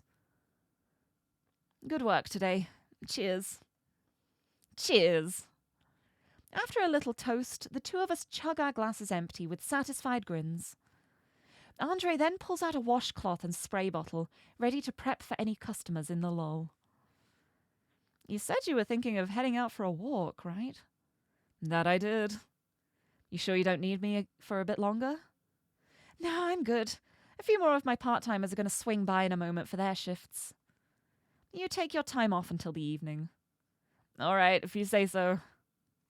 Yeah, off for a stroll. I put the glass on the counter and make my way towards the stairs to get changed. It's ugly wig time! After changing... Sorry, absolutely fine wig. It's definitely not ugly. After changing into my casual disguise, making absolutely sure to hide all my hair in the wig, I walk downstairs and give Andre a wave. See you in a bit. You still look so dumb in that. La la la la, I can't hear you. See you later. With a bright smile on his face, he waves back at me before continuing his cleaning. Making sure one last time I look all right and that I have everything I need on me, I head out onto Sidewind Avenue. The atmosphere outside the bar is completely different than inside, with the city so active and bustling compared to how somber GR is. Looking down the street, I take some time deciding on what path to take on my walk. Haven't visited old Ramona in a while. Maybe I can pop in for a visit. Yes, definitely, yes. Go visit. Go be annoying. First, I want to look at everything, though. Oh, there's wanted posters. Hold on. Okay, the Gallant Rogue. Sticking out like a sore thumb is Andre's pride and joy, the Gallant Rogue. It's very noticeable. It may be one of the most popular bars in the city now, but it's had its ups and downs in the beginning. Andre told me there were a lot of times he was close to quitting. Between the old building before this one, his old landlord, and so on and so forth. But I'm glad that he stuck with it. The city wouldn't be the same without the GR around. Guess you can even say I'm proud of the guy.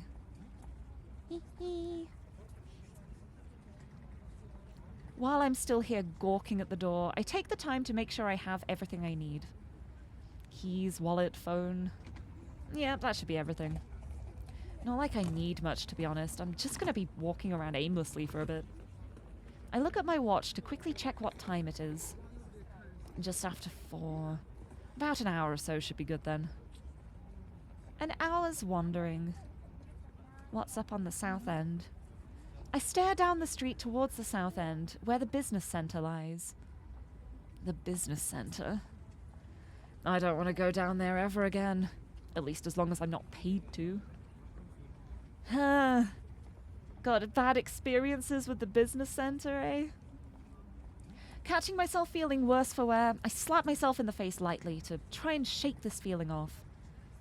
The hell am I doing feeling like total shit right now? Andre would kick my ass if he saw me moping like this. Right, I want to look at these wanted posters. As I'm walking past the bar, my eyes are drawn to an eyesore plastered in the nearby alley. Can't believe these things are still around. I walk in and rip it right off the wall, staring at it in my hands. Wanted, Sungwon Kim for acts of fraud, money laundering, and assault. Do not engage if seen, as suspect is known to be volatile. Is that?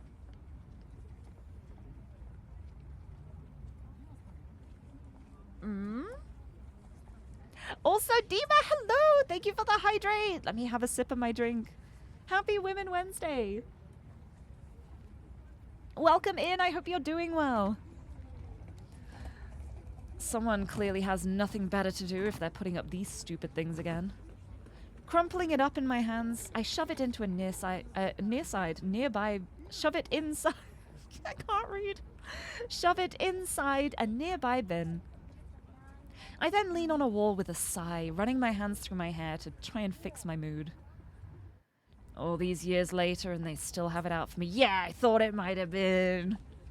We have a name for Crow now. Ho ho ho. Hee hee hee. Good timing on the toss. It was. It was. Hello, Cassandra. Welcome in. welcome aboard. And Sexy Boost, hello. Thank you for the posture check. Let me stretch. Have a big stretch. Let me roll my shoulders too. Ugh. Ooh, my poor shoulders. But welcome in. Happy Wednesday. Welcome. I hope everyone is doing well. It is Women Wednesday again. So far, the stream has mostly had male characters, but that is okay. There are definitely women coming. Don't worry about it. And also, they're great men, so it's fine. Like, if they were terrible men, it might not be great, but honestly, just the characters in this are so good. I love them. But welcome in. I hope you're doing well. I hope everyone is having a lovely start to the Wednesday. Or middle of the Wednesday, or end of the Wednesday, depending on the time zone. All these years later, and they still have it out for me. Maybe one day I'll finally be able to live as myself again. Oh, it's so sad. It's also, like, sad knowing, like, that's the reason behind the wig. Like, he can't just go out in public if he's wanted for... What was it again? Like, assault? I don't think I can view the log here. It's like money laundering, assault, something else. Alright, the clerk is still sweeping. Ah, this is the bakery Desiree likes. Well, one of the many, at least. That kid has such a sweet tooth. Can we bring her a pastry? Can we bring her a pastry, please? Or a cake? Something good. So much Wednesday, so many women. There will be. As I think about her, I can't help but look in through the window and stare at all the snacks and pastries lined up so neatly inside. The clerk sweeping by the door takes notice as he walks up to me. Is there anything I can help you with? Oh, you're Desiree's friend. And the fact that you said that means she comes by here more often than I thought, huh? Yeah, she visits us a few times a week, and more often than not picks up some choux pastries. Is there anything I could help you with? I am going to visit Ramona's. We have to get her some pastries. Come on. Speaking of, do you happen to have any fresh choux pastries I can buy? That we do. Boss made a fresh batch this morning. They're on the left side of the display shelf. Thanks. I decide to quickly walk inside and buy a small batch of them. Enough for her and Ramona to share. After I walk out, I give the clerk outside a little wave. Take care. Have a good one. You too. Have a good day, sir. She'll be surprised when she sees this for sure. Let's go.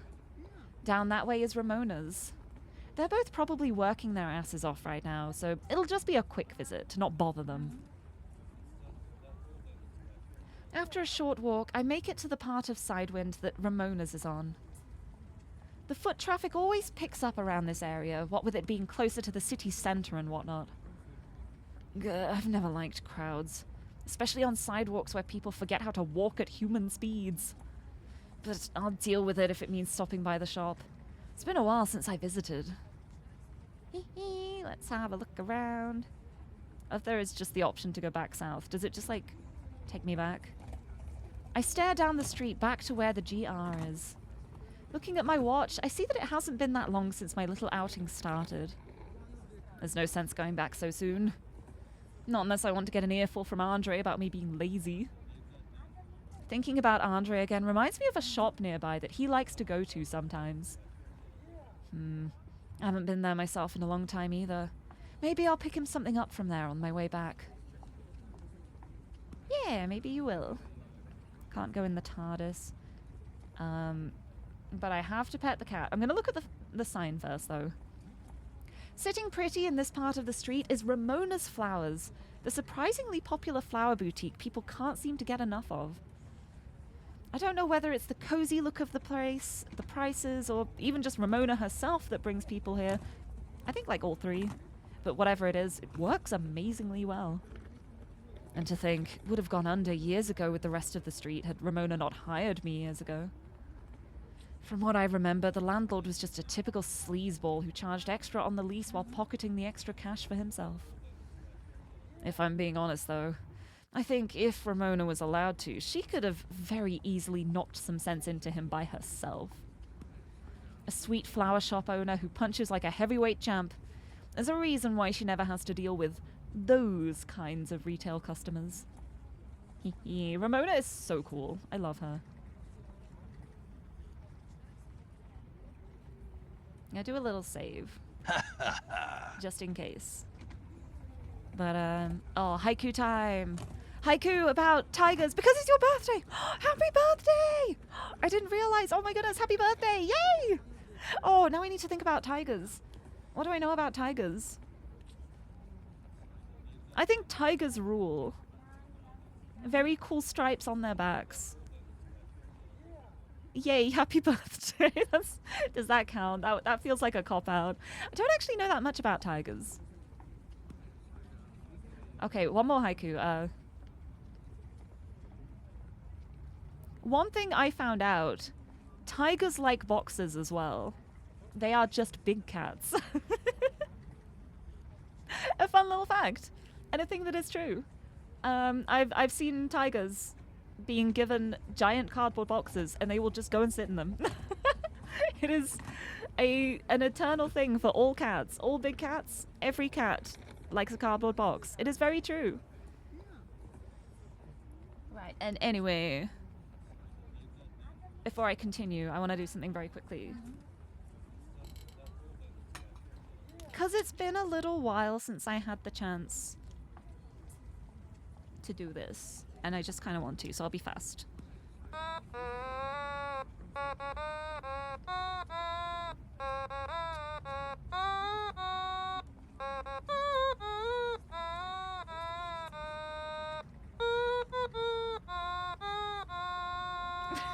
I went a bit off, but it was mostly there.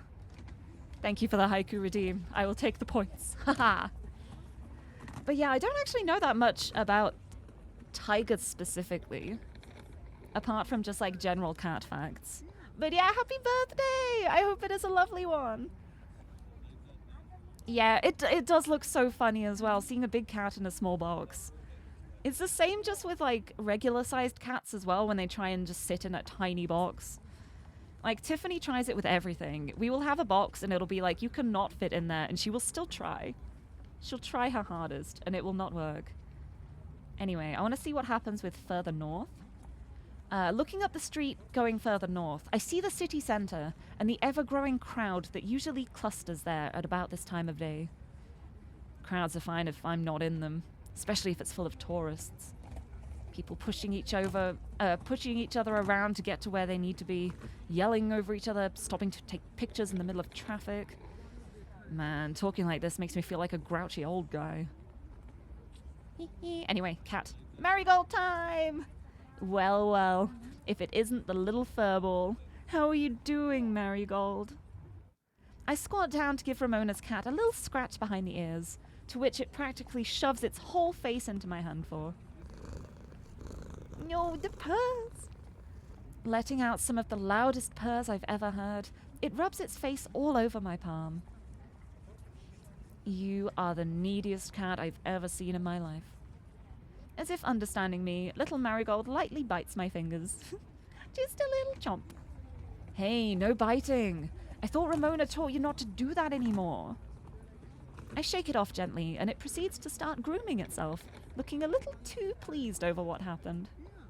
You're just like your owner, I swear. Hee hee. Meow.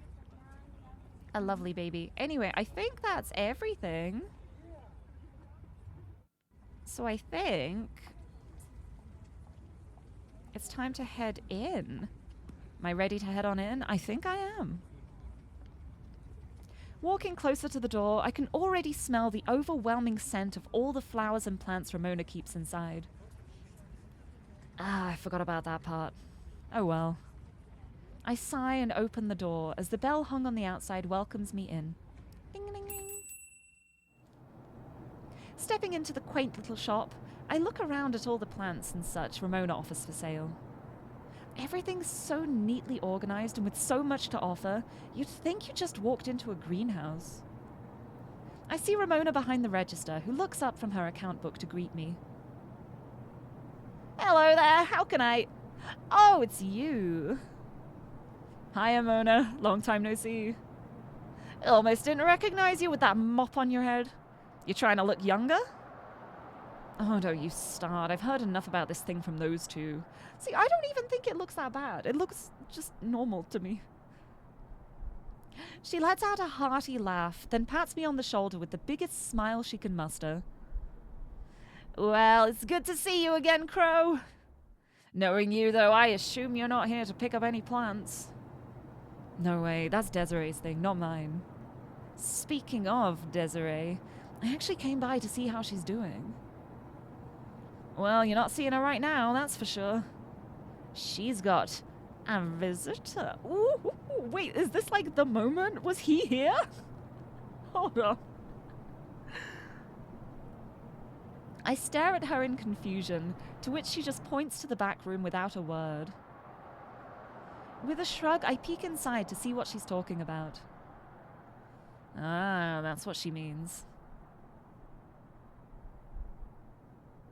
Hee hee hee! A visitor! Yeah, funny when it's a really fluffy cat and you think it won't fit, but then it actually does. That's always the best part. Like, when a cat is all fluff. It's like the same with, like, little gaps as well. Like, there'll be a little gap in something and you see the cat and you're like, there's no way that cat will fit there. And then all of the fur just, like, gets pushed down and they slide through. And it's like, misleading. Every time you think of marigolds, the clip from that movie plays, look what you've done to me, peonies. Yeah, also, thank you for the quote. It's also, all of the time, are you fighting with Xander? Understandable. Xanderstandable, you could say. Inside, I see the visitor Ramona mentioned, who is none other than Miss Irina Lebedev herself. The two of them have the biggest smiles on their faces, chatting with each other as Desiree works on some orders. Oh, I'm so glad they're getting along so well. That must mean they talked it out. Good. Oh, I'm so happy.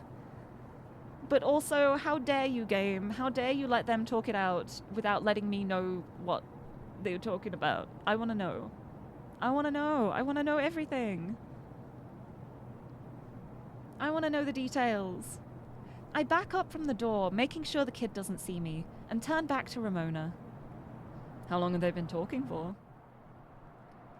About a half hour so far. Ms. Lebedev came in and apologized to me for suddenly walking out the other day. The two have been glued to the hip since then, so you definitely won't be speaking with Desiree until she leaves. Shame. I'd brought her some pastries to snack on and wanted to surprise her. Can I leave them with you? Not unless there's one in there for me. Don't worry, there is. Of course there is. Who do you think I am? I hand her the bag, which she takes a queek inside of. Of course it's 2 pastries. Thank you, Crow. My pleasure. The two of us walk over to the register, where Ramona puts away the account book to give me her full attention. So, how have you been as of late, Mr. Vigilante? Not bad or exhausted. What options? I'm gonna go with not bad, and then I'm gonna reload and pick exhausted. Not bad, I'd say. Just finished a job, so I'm gonna be lounging around until my next one. That's good. Rest is important, after all. If you get bored, you can always look after Marigold so she doesn't get lonely. I'll pass, thank you. We know that little furball doesn't like me too much. She lets out another deep laugh. Not like you, please. She most certainly does. You think a cat would let someone they hate pet them as much as she lets you? Yeah, sure, and it always ends with her biting me. Aw, that means you're riling up the poor girl, making her want to play. You're quite good at it, since you're a bird brain and all. Ha ha ha, I see what you did there. Ha ha, because his name is Crow, and that's a bird. Wow, rude. Amid our chatting, Ramona suddenly pauses as if she was reminded of something. Ah, that reminds me. I talked to Misty recently. Is that going to be Desiree's mum, maybe? Yes. Just call me Master Detective. Desiree's mother? How have she and Jean-Jacques been? They have been fine, although they have been busier as of late. She stares at me for a moment before a sad look appears on her face. How has Desiree been lately, though, if I may ask? She's been alright, but that's what worries me.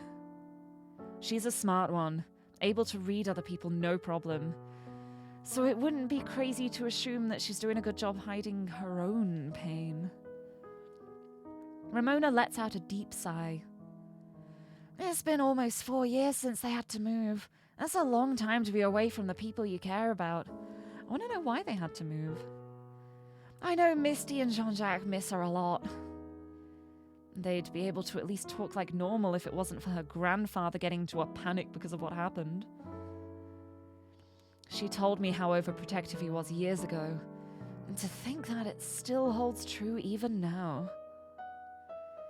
Because of that, they can only really talk through snail mail. And we only have a P.O. box, so we don't even know their address. It sucks. Honestly, you'd think even just texting would be okay. I look back at her briefly. No, texting's not okay because then you can track the number and the location. You're certain you can't give us Misty's number? Sorry, Crow. I promised her I wouldn't. You know how her father would react if a random number that wasn't spam suddenly called her. A solemn air hangs between us for a moment, before Ramona continues with that smile of hers right when we need it. But it makes me even more glad that she's with you and Andre. You two have done so much more for her than you realize. It's nice to hear that. I mean it! Misty always tells me that even though she wishes she could be with Desiree, she's at least glad she's not cooped up with them. She's grateful to Andre and especially you. Well, next time you chat with her, tell her that I appreciate that a lot. The moody air manages to disappear after that little pep talk, thankfully. And right on cue, we hear a sound from the back room as the duo makes their way out to the front together. Hi. Hey. Hey, ladies. How was your work date? You don't have to walk me to the front door. I'll be all right. It's fine. It's just a short walk. I don't mind at all. In the middle of her chatting, Desiree pauses, then turns around to face the cash register. I give her a little wave when she realizes that I'm standing there. Hiya, kid. She starts positively beaming upon seeing me and hops over to where we are. Hiya, right back! What are you doing here? I give her hair a light ruffle with a chuckle at her boundless energy. Just out for a walk after helping Andre and decided to visit Mona here. We've been talking for a bit about things. That's right! He was babbling about how lonely it was at the bar without you around, which is why he came to visit. I was not, you liar. In the middle of our little conversation, I spot Irina standing awkwardly behind Desiree during all of this. Our eyes meet, and I give her a little wink. It's nice to see you again, Miss Lebedev. Again? Oh, it's you! Likewise! Now feeling like a part of the conversation, Irina walks up next to Desiree. I like your hair. The first person to have ever said that to him, probably. Thank you. Finally, someone has something nice to say about it. Still think you look ridiculous. Not listening. As all four of us share a quick laugh, I stand up from the counter and turn to Ramona. It was nice seeing you again, Mona. And it was nice seeing you too, Crow. You should stop by more often. I'll think about it. Aw, you're not sticking around? Nah, I'm gonna go walk some more before I head back to help Andre for the evening. I guess that's fair. I wanted to chat with you a little bit more, though. Aw, what? A half hour with Irina wasn't enough for you? You gotta get back to work at some point, lover girl. Yeah, you! She's... I'm... Desiree starts stammering like mad, her face turning the brightest red it can. And I can't help but holler out a laugh seeing this. She's so flustered. I'll see you back at home, okay? Oh, okay, jerk! I bring my attention back to Irina, who's been giggling at Desiree's stammering. I love them so much. I love everyone. You're heading out too, right? I can walk you out if you'd like. Oh, well, thank you. I'll see you another time soon, all right, Desiree? Yeah, of course. I'd be more than happy to see you again. I mockingly let out a quick whistle, which makes Desiree immediately flustered again. Wait, let me see if I can do it. I'm so bad at whistling. Hold on. No, I can't do it. Almost. That was close enough. I can't whistle. I'm so bad at whistling. Also, Studio Rally, hello, welcome. And Michael, thank you for the posture check. Let me have a big stretch. Ooh, stretching out my arms. I roll my shoulders. I be strong. I have a sip of my monster. I fuel myself. Oh, happy Wednesday! Hee hee hee.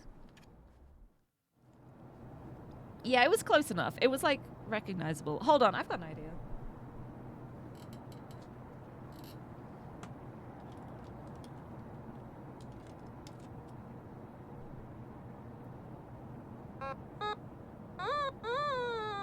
No, this does not work, huh?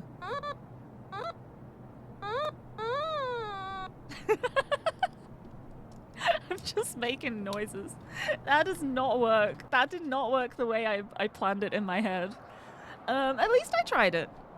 At least I know now not to try that again. Also, Resta, hello! Happy Wednesday! Welcome in, I hope you're doing well. Happy Women Wednesday! Welcome! Look at these women. I love them. I love them both so much. I think they are wonderful. Wonderful Women Wednesday. Woohoo! What other W words are there? Whimsical, wonderful. Wish women were real. Imagine. Couldn't be true. They're too good. Anyway. I hope you're doing well. Happy Wednesday.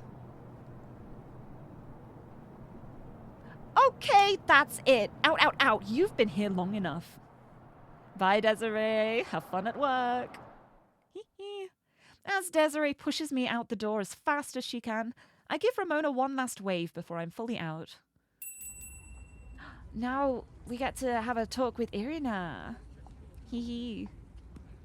Once outside, I turn to Irina, who chuckles with me quickly. She gets flustered quite easily, doesn't she? Yep, and it's very easy to mess with her. So, where are you off to now? I promised some friends of mine from the company that we'd go visit a bar together for dinner. It was highly recommended to one of them, so we've been meaning to check it out, though that won't be for a little while longer. What about you?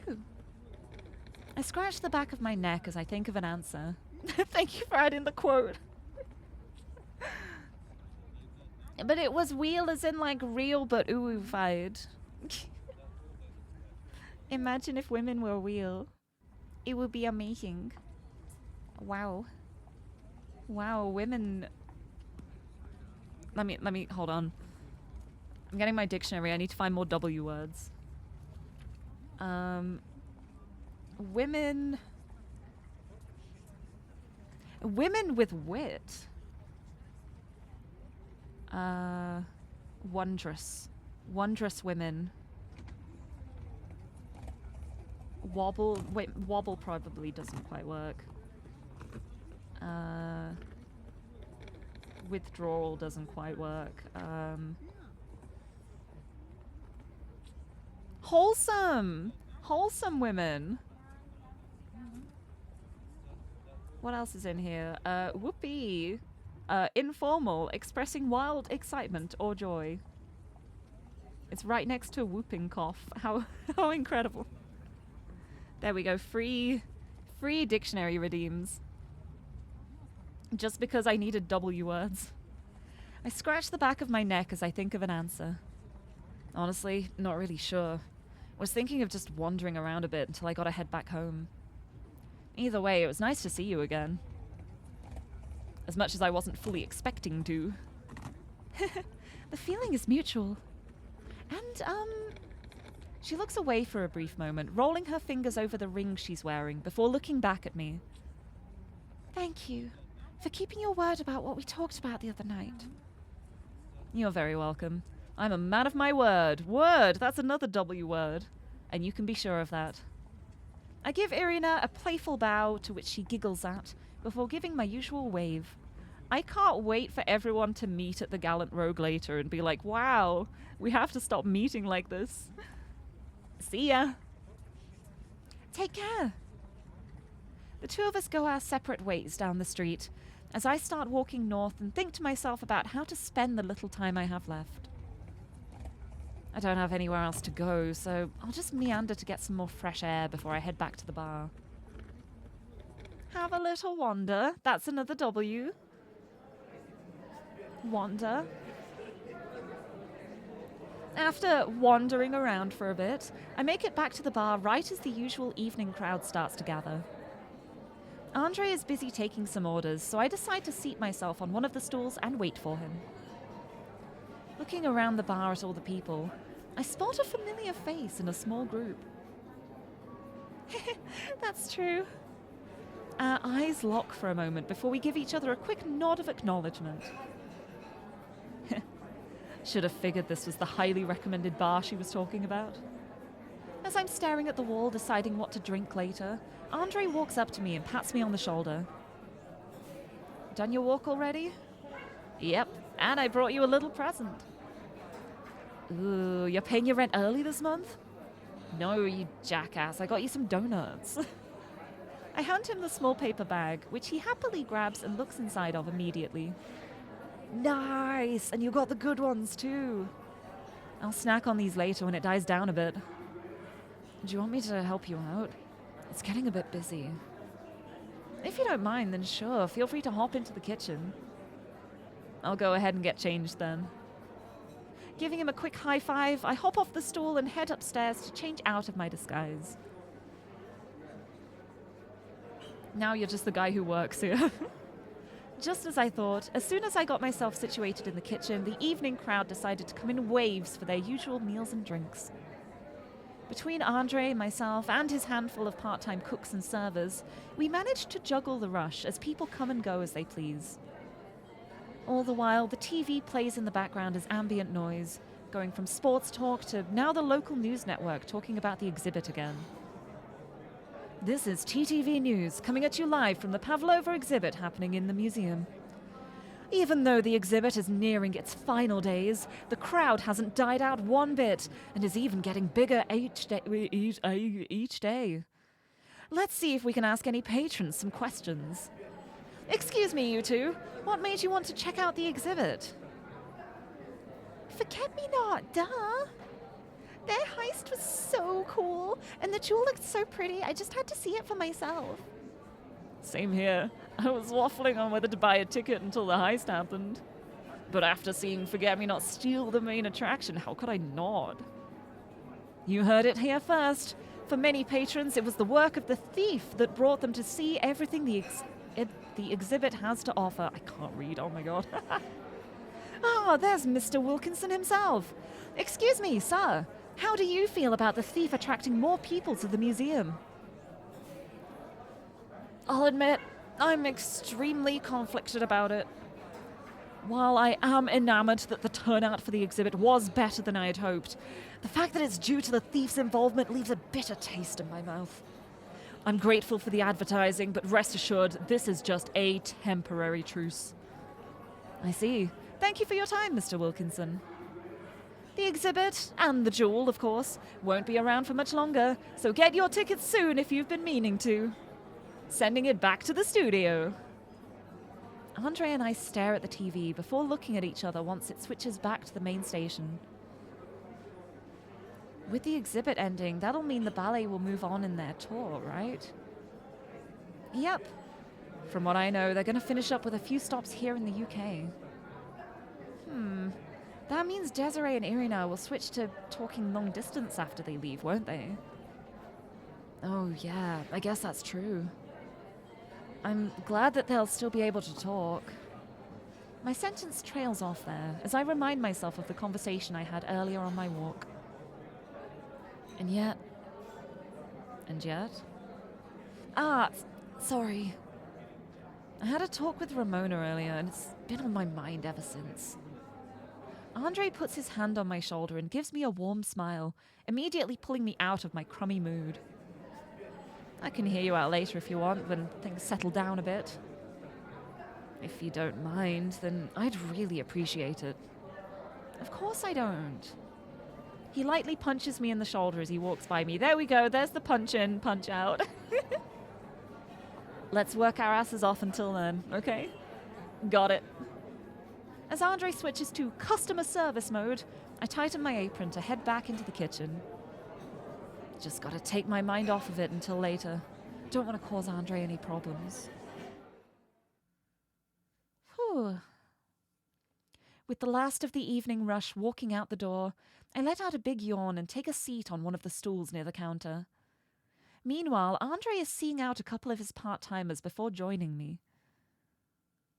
Good work today. Right back at you.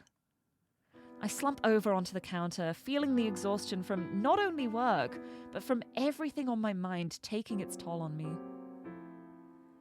Gah, it feels like there's more people than usual these days. Did the ballet really bring that many tourists? That seems to be the case, yeah. We'll at least have a month or so to take a breather before the summer crowd comes by. You look like you could use a drink, though. Want me to whip you up anything? I am in the mood.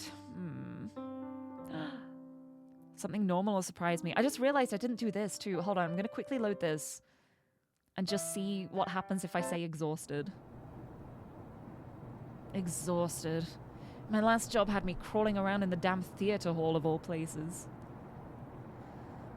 No, that sounds like a headache. Isn't the theater hall only second to City Hall in terms of security? Yes, and I hate every second of it. Dang rich people and their infatuation with the performing arts. I'm not taking another theater job for at least a few months after this headache. Isn't it a good thing they don't have that kind of security over at the museum? It is, and every day I'm thankful that Sir Wilkinson loves the heists too much to increase their security detail. Even if it means ticking off his son, who's been demanding it since day one. The two of us share a laugh. Speaking of, does Dee have anything new planned? Not that I know of, no. She better not, though. 2 big jobs so close together, a third one would knock the poor girl out. She did seem pretty exhausted after that sunrise glow or whatever heist from before. If you see her pushing herself too hard, let me know. I'll come over and personally drag her back to bed. I'll keep that in mind. Amid our chatting, Ramona suddenly pauses as if she was reminded of something. Okay, yeah, and then this is where it goes. I'm gonna skip through and continue because I wanna go from there. I want that to be the save that I continue from. That conversation felt like it gave me more. Like that was more interesting than the just pretending things are fine one. Right, anyway, let's go for something normal and then reload and do the surprise me one. I just want something normal for tonight.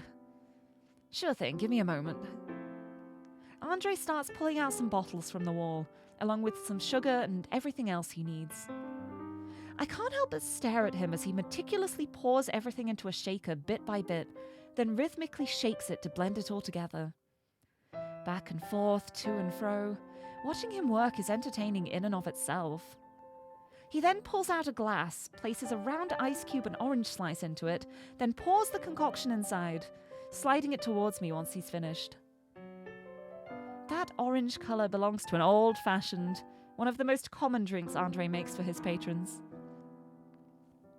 Little bit of whiskey. I gently pick up the glass and swirl it around, watching it glisten as the light bounces off the drink and the ice inside. Cheers. I bring it up to my lips and take a quick swig, immediately feeling the rich, smooth and silky drink just glide down my throat. The hint of that orange slice joins along with the rest, making me feel refreshed. That hits the spot. How would I drink without you around to make such good ones? You'd probably drink less if that was the case, or be stuck with cheap craft beer. As I continue drinking, Andre leans onto the counter to see me at eye level. So, what were you saying earlier about Ramona? Okay, I think that's gonna be the point then. Reload. Heh, surprise me. Why don't you surprise me? I'm down for just about anything. Challenge accepted. See, I want him to get like the most like flamboyant fruity cocktail with like a little umbrella in like a fancy cocktail glass. Now close your eyes and I'll get started. Excuse me? You said surprise me, so why not completely surprise you? Fair enough, I'll play your game. I do just as he says with a chuckle and close my eyes. As soon as I do, I can already hear Andre grabbing everything he needs from the wall behind him to start mixing. The sound of glass bottles being pulled off the shelves, the fridge opening as he grabs ingredients from inside, I hear it all clearly. I can hear him start to pour everything meticulously into his shaker before picking it up and mixing it rhythmically. It's an oddly relaxing sound, and one that I've heard a lot in these years. The prep is probably coming to a close as I hear him pouring his mix into a glass and then adding something on top. Please, please, please. All right, you can open your eyes now. Here you go. Yes! That's what I was hoping for! Yes! Lovely! Lovely cocktail in a cocktail glass. Brightly coloured with a little orange peel and a little cherry on the side. Wonderful, wonderful. Sitting in front of me is the mystery drink's final form. The eye-catching pink colour staring right at me, it sits pretty with some maraschino cherries and a spiral of orange skin as a garnish. Hee hee hee. A pink lady. For me? For me? See, this was the right choice. That's why I chose it second. I knew this would be the right choice, and I've just been validated 100% that this was the right choice. You said to surprise you. And so I did. You're not wrong. Well, bottoms up. Picking up the glass and swirling it around a bit, I take a quick sip and immediately feel enveloped by its sweet, creamy flavour. I savour the taste for a moment before I continue, and can't help but let out a happy sigh. It's easy to make a bad pink lady, but you always make them so perfect. I would hope so. It is one of my favourite drinks. As I continue drinking, Andre leans onto the counter to see me at eye level. So, what were you saying earlier about Ramona? Yes, is the point. Hold on, what's even in a pink lady? I don't know if I know. Hold on. Pink lady cocktail. I feel like it's the kind of thing I should know. Ah, gin and grenadine. That makes sense.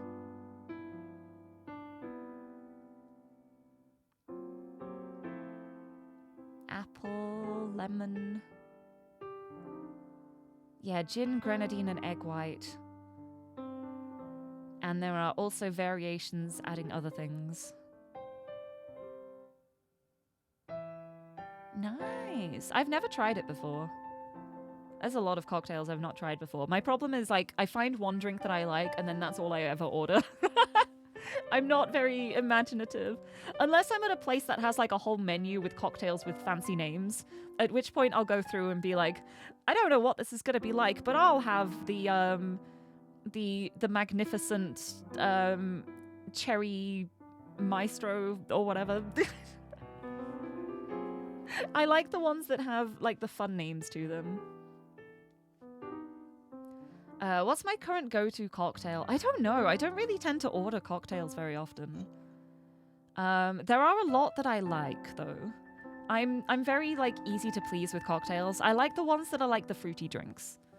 Give me lots of fruit. Give me the really brightly colored fruity ones. They're my favorites. But if I'm just going for, like, an alcoholic drink, I usually just have Archer's and lemonade, which is peach schnapps. It is peachy. I love peach. It's nice. Sometimes you gotta commit to the silly ones. Wait, have fruit tingles over there? I don't know if I've ever tried a fruit tingle before. What is that?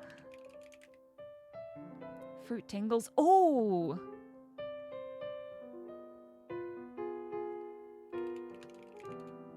Wait, this looks super similar to a... What is it? Blue Lagoon from Weatherspoons? Yeah, it looks like there's a drink similar to this, but without raspberry. That's just called like a Blue Lagoon. It's like one of the pitcher drinks from Weatherspoons. And I really like Blue Lagoons as well.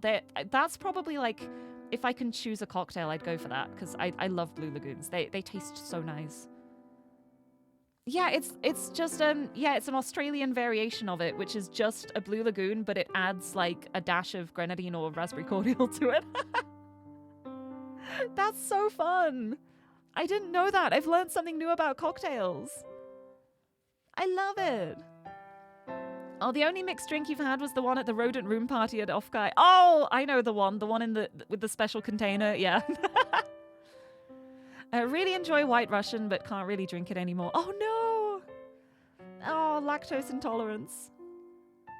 Oh, Blue Lagoon you had as well somewhere. It's really nice. I think it's like French origin. Hold on. Blue Lagoon cocktail. Yeah, Blue Lagoon is a French one.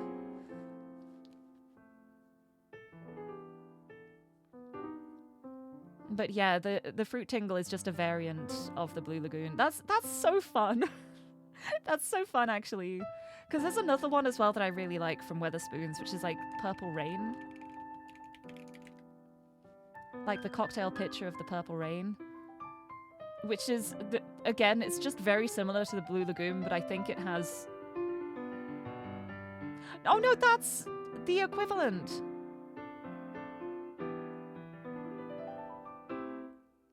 Wait, I think that is the one. Yeah, Purple Rain is just like the Blue Lagoon, but they add grenadine. I think that might actually be the one that you called like the fruit tingle. So I have tried it, and I love it. Wait, I like that one. Nice. Learn about cocktails, yeah. That's so good. I had no idea. It has been a while since I had cocktails, though. I think the last time, it was my birthday. Last time I had a cocktail was my birthday. So back in September. That's not actually that long ago. Nice. Because I did have drinks with friends not too long ago, but I just had like a regular drink then. It wasn't a cocktail. Yeah, it's nice having like the cocktails that you know, like, it's kind of impossible to mess them up, so you know you won't get a bad one. So, what were you saying earlier about Ramona? Ah, yeah. So earlier on my walk, I decided to drop in on Ramona since I haven't visited in a while. Desiree was busy, so we talked about stuff in the meantime, just anything that came to mind. But then the conversation went to talking about Desiree's parents again. I rest my head on the counter, staring at my drink with a sigh. Even though Ramona said that her parents think we're doing a good job keeping an eye on her, I still can't help but feel bad about this whole situation. I'm doing my best, but even I can tell that not being able to talk to her parents with anything other than snail mail affects her a lot. She's been really pushing herself as of late, and I have to wonder if it's her trying to ignore that loneliness. I can imagine. But she's not the only one doing that, you know. Andre's sudden interjection catches me off guard, causing me to pull my head back up and blink at him. You're not as slick as you think, Crow. You don't think one of your best friends is gonna notice that you're struggling? Excuse me? I'm talking about you, Crow. You think I can't tell that you're doing the same thing she is? Using work and other means to distract yourself from your own negativity? I've seen how you've been staring off at the business district as of late. You can't lie to me. I try to say something to defend myself, but nothing comes out of my mouth, and I just hang my head. Well, like The business district is going to be linked with, like, the money laundering, embezzlement stuff, right? But how? It's been years, but I always catch you looking at the old building with that same look in your eyes. Sometimes I wonder if things would have been better if I had just taken you with me when I left. Andre, don't say that. I give him a light punch in the arm, and as good of a smile I can muster at the moment to try and improve the mood. You've already done more for me than most have in the past decade, especially with you letting me live in the attic. Besides, you know I was a lost cause back then. I was stubborn and couldn't admit that our old job was a sinking ship, all because I was afraid of taking risks by leaving. I'm glad that you left when you did, otherwise you'd be in the same boat as me. Everything that happened sucks, and I also sometimes think about how things would be if I left. But at the end of the day, I don't regret where I am right now. There's a brief silence between us as Andre gives me a rightfully concerned look. I guess you have a point. He lets out a heavy sigh, then pokes my forehead lightly. That doesn't change the fact that you and Desiree have been working yourselves to the bone. Between the heists, your latest job, and her day job, I haven't seen either of you take a proper break in a long time. And even when you were supposed to relax at the ballet, the new exhibit ruined that and just got you two thinking about work again. It's not healthy. Andre thinks to himself for a moment before an idea lights up on his face. Hold on. He suddenly gets up and walks to the kitchen, disappearing for a quick second before returning and putting something on the counter next to me. Oh? Tickets! To the exhibit? What that something is a pair of tickets for the exhibit. I pick them up and stare at them in disbelief, my eyes glued to the Pavlova exhibit, written in a large, ornate font. What? When did you get these? A regular gave them to me earlier. Apparently they wanted to surprise their partner, but their partner surprised them instead, so they gave me the tickets so they wouldn't go to waste. Okay, but what does this have to do with me? I'm giving them to you so you and Desiree can actually relax for once, you dumbass. Gotta be straight to the point. I want you and Desiree to take an actual day off and enjoy yourselves at the exhibit. You deserve as much. I stare at the tickets in my hands, unable to describe how I'm feeling as they stare back at me. Thanks, Andre. That really means a lot. It's no problem. I know you'd do the same for me. Those tickets are for this Wednesday, so when Desiree gets back, be sure to let her know so she can schedule a day off. Got it. And Crow, I mean it when I say to relax at the exhibit. They're not going to relax. They're not going to relax at the exhibit, are they? Something's going to happen. I don't want you or Desiree even getting a hint of a thought of any kind of work while you're there. Got it? Andre tugs on my ear a bit to drive his point home as I wince in pain. Ow! I got it! You better. He finally lets go of my ear and continues talking while I rub it lightly to subdue the pain. I'm going to be in the kitchen making some dinner before the midnight crew shows up. Desiree will be here soon, so be sure to let her know everything, alright? Yeah, and I'll be sure to show her my ear to make sure she gets it too. You know me so well. As Andre begins to walk back to the kitchen, he quickly pauses and glances back. Oh, and no, you're not allowed to help with dinner. What? No, that's just rude. You let me help earlier with work. Yeah, because you're legally required to follow my recipes. I wouldn't let you have free reign over our food even if you paid me. Jerk. I stick my tongue out at Andre playfully as he walks back into the kitchen. As I'm staring at the clock on the wall, waiting for the kid to come back home, I think about what he said. A day off, huh? How ironic. We were so concerned about Irina overworking herself that We entirely forgot about ourselves.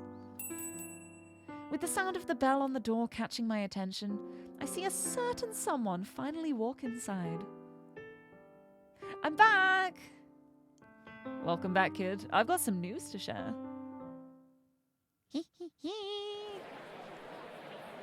Exhibit time! Here you are. Enjoy the exhibit. Thanks. Wednesday finally arrives, and after having our tickets checked and getting past security, Desiree and I are greeted by the sights and sounds of the Pavlova exhibit.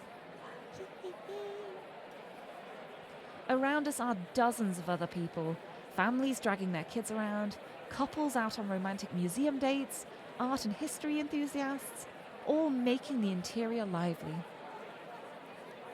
Wow, they really weren't kidding about how popular the exhibit was. There's more people here than I thought there would be. I'm pretty surprised too. Didn't think the ballet had that much influence. Oh, you know it's because of Forget-Me-Not. Don't play coy. There it is. Okay, there it is, yeah. Also helps that a certain thief gave the museum free promotion. That's also true. Maybe they should ask Max for royalties next time. Desiree quickly glances around the room before looking back at me. So, what do you want to see first? I've got a few things in mind, but don't let me decide for you. I know you probably have your own list of pieces to check out. That's fair. Then how's about we each look around at stuff we want to see in this room and then move on? Sounds good to me. Take your time, kid. Okay. On cue, Desiree starts walking over to the different pieces and examines them at her own pace. Guess I'll follow her lead. Now, what to check out first? Oh, I get to look at everything. Oh. What do I want to look at first? Desiree. There's a statue over there. There's a far back painting. There's the painting on the left wall.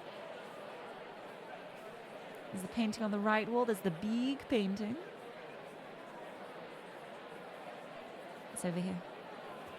The parent and kid. Let's like start with the parent and kid. Instead of any of the art, let's see what's going on here. I decide to take a quick stop over on the eastern wall for a bit because I have done so much looking around already, wondering what to look at next. But my thinking is interrupted by a very loud child complaining to their mother right next to me. Mama, I'm tired.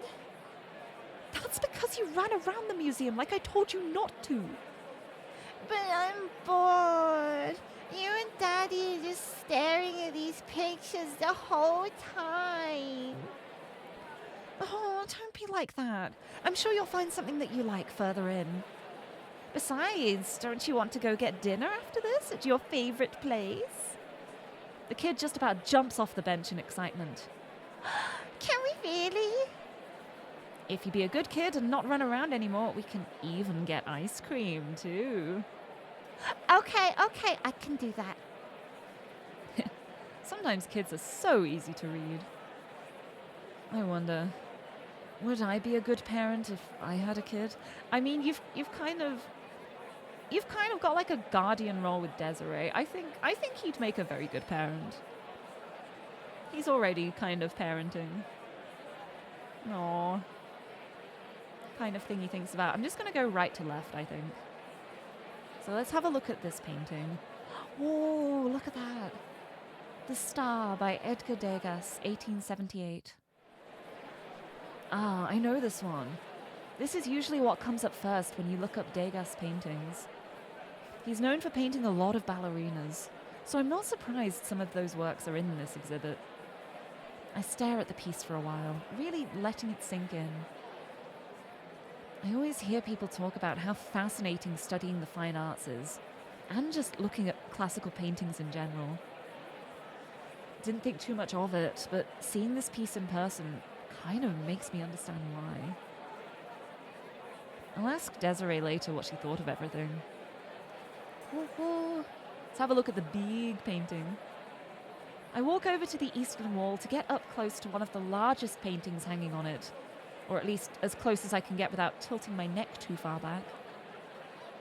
They always reserve this space for something massive, and I'll never understand how they can always find something to put here.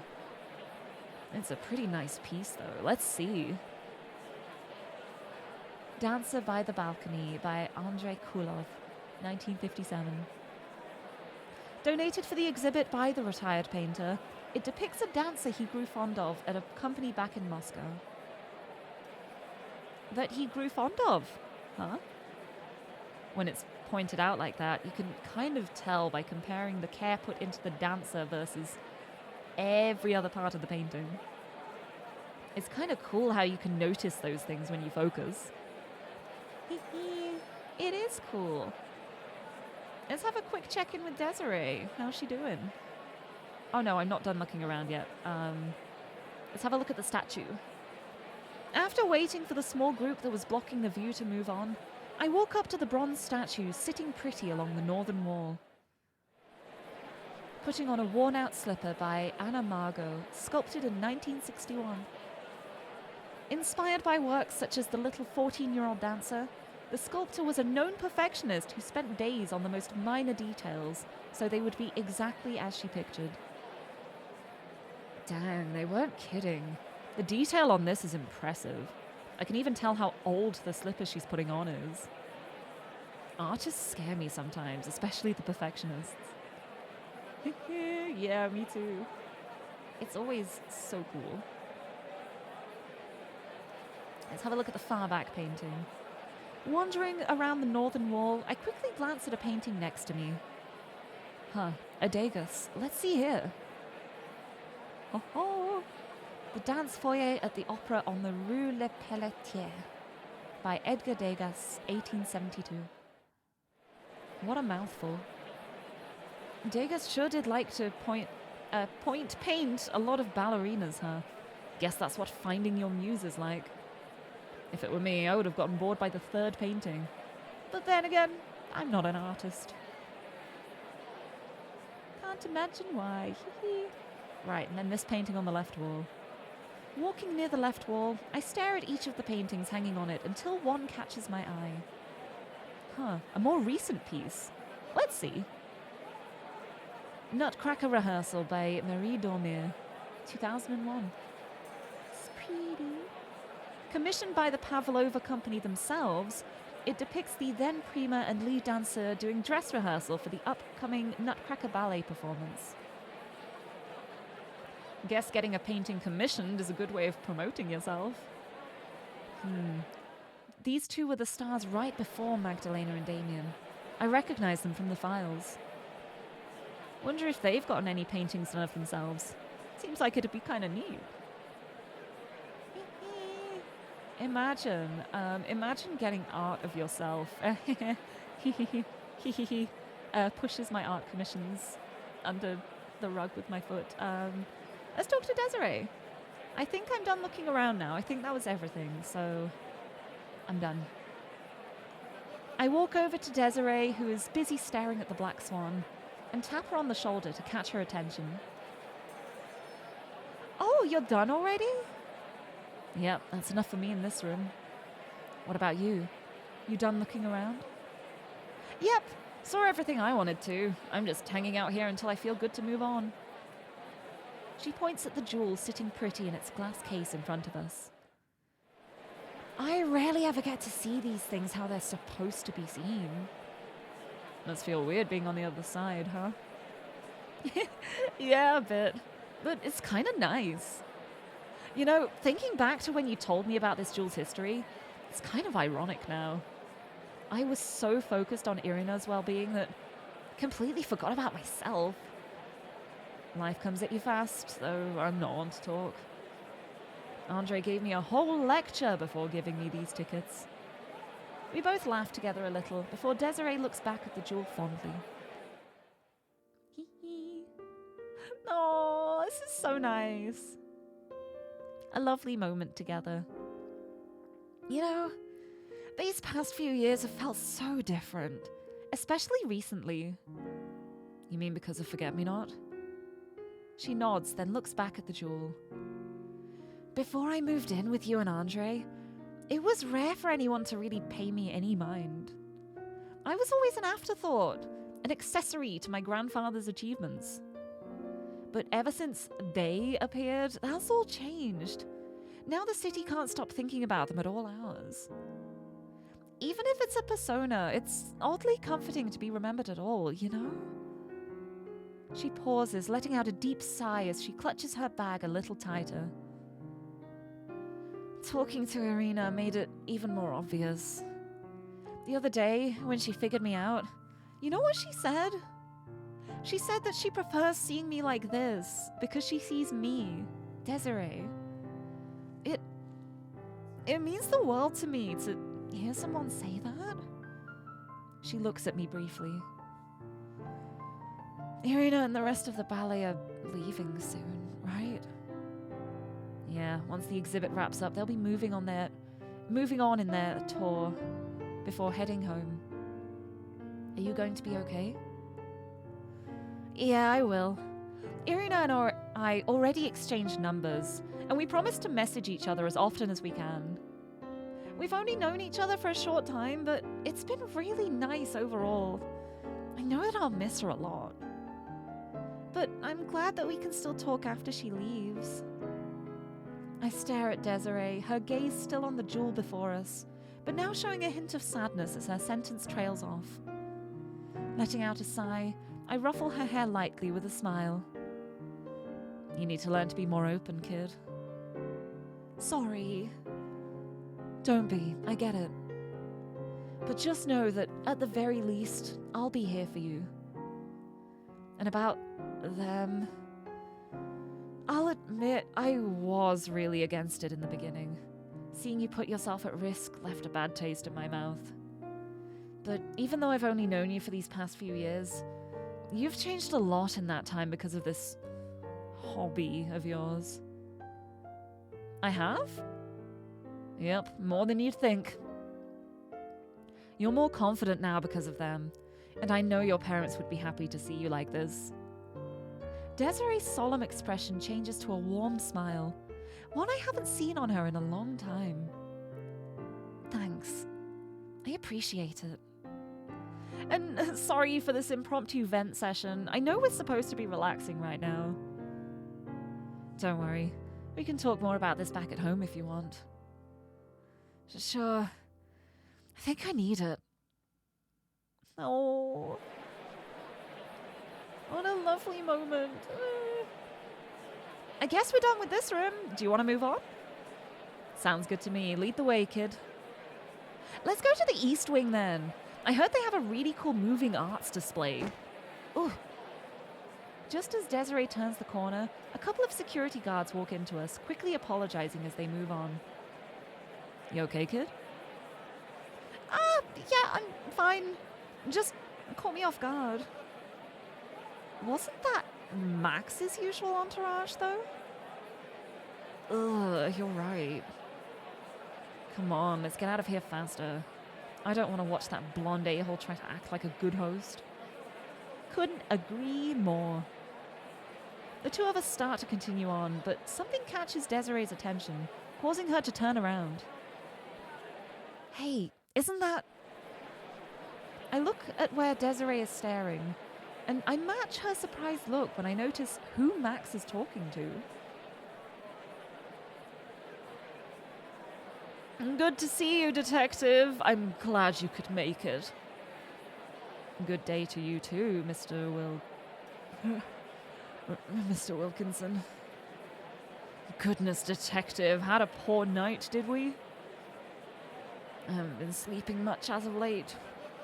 But that's beside the point. What is it you wanted to discuss? This is a bit too public to discuss such things. Come, we can continue in my office. The two of them, along with Max's entourage, walk further into the museum. Meanwhile, I notice the look Desiree has on her face and pinch her cheek. Ow, ow, ow! Desiree, we are here to relax. RELAX. Not to get nosy about that rich snob's current affairs, capiche? Capiche, capiche, just stop pinching me. I let go of her and start pushing her towards the other hallway as she rubs her cheek with a pout. Come on, that display you wanted to see was this way, right? Ah, yeah, it was! Well, let's get a move on then. The museum won't be open forever. Desiree quickly switches back to the upbeat mood she had earlier as we continue looking around the exhibit. Rank Typerian, hello! Hello, welcome, happy Wednesday! Welcome in! You're just in time for the exhibit. I mean, we've looked around in here, but it's a wonderful exhibit. Welcome in, I hope you're doing well. Oh, just kidding. Sorry, that was the end of the exhibit. Just kidding. You're here just in time for the Gallant Rogue. The day passes quickly because of the fun we had at the museum, with it suddenly becoming evening before we realized it. Even as we walk back into the bar, Desiree and I continue to talk about the exhibit and everything we enjoyed as if we were still there. And that display with the ballerina prints was so neat. It felt so real. I'll admit you had a point. I thought it wasn't going to be much until I saw it in person. I see you two had fun today. Our cheery chatting is interrupted by Andre, who is leaned against the counter staring at us. Hi, Andre, we're back. Oops. And we did! Thank you again for the tickets. You're very welcome. I'm glad you two had a good time. I actually have something else for you two as well. Is it food? I hope it's food. Yes, I hope I have a great stream. Thank you. It has been great so far. It will continue to be great. Thank you. I'm remembering how to read mostly, so it's going really well. But yeah, thank you for stopping in. Oh? Andre ducks behind the counter, pulling out a stack of envelopes from the shelves underneath, and places them in front of us. Mail came, and there's something for each of you in here. Ooh! It's gonna be like something from her parents? And something for Crow, question mark? On cue, Desiree sifts through the pile, and her face starts practically glowing upon finding what Andre means. It's letters from my parents again! Would you look at that, it's that time already. Oh, there's an unopened one for Andre in here. That's probably yours. She hands me.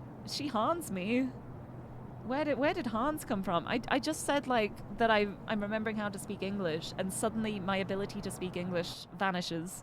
I should not tempt fate. I shouldn't have said anything. I should have known. She hands me the envelope in question, and after getting a quick nod from Andre, I tear it open to peek inside. Yup, it's for me, all right. I feel bad that they have to keep using your name to reach me. You know I don't mind that. Besides, they always make sure to send me letters too, so I don't feel left out. That's good at least. I look at Desiree again, who is beaming with joy right now as she holds her letter gently. I'm gonna quickly read this before dinner, okay? Hey, take as much time as you want, kid. We can wait. With a little nod, she hops up to the attic, leaving me and Andre alone in the bar. She always gets so giddy when one of those letters arrives. Yeah, she acts like a little kid on Christmas.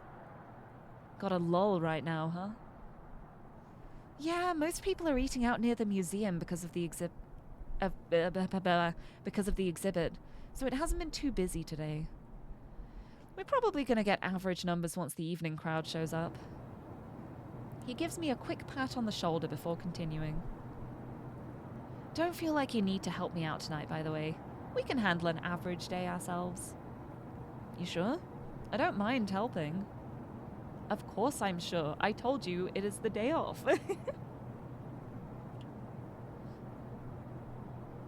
Besides, knowing you...